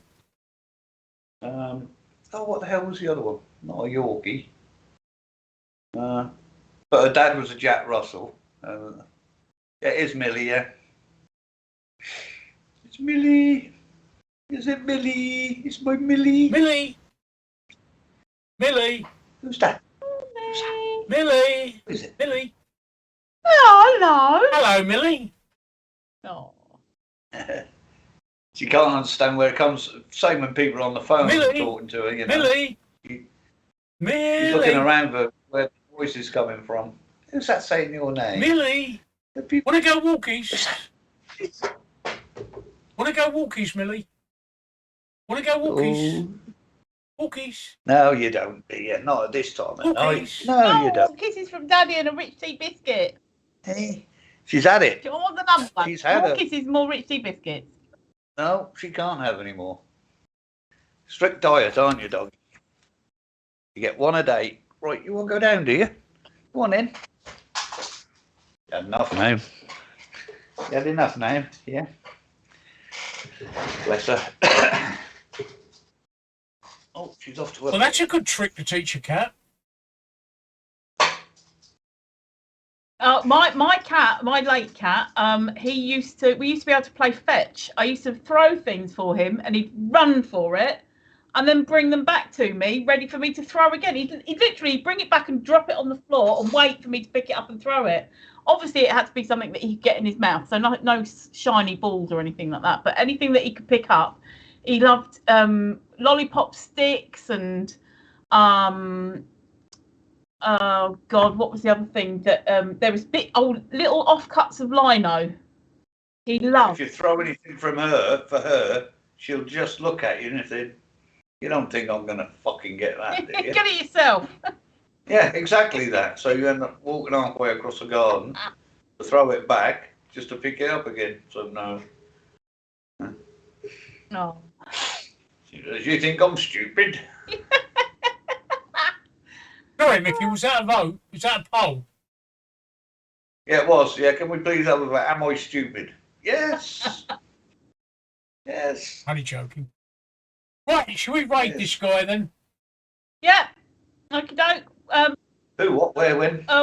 Guys, we'll be back on Saturday. What time are we on Saturday? 8:30. I'm just checking in case you decided it was going to be 9 o'clock. If you looked at the schedule, it says 8:30.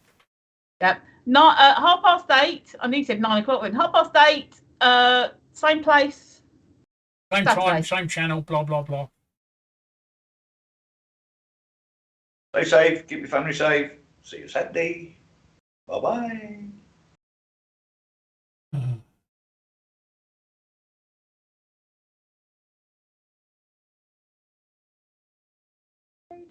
Three, two, one, raiding.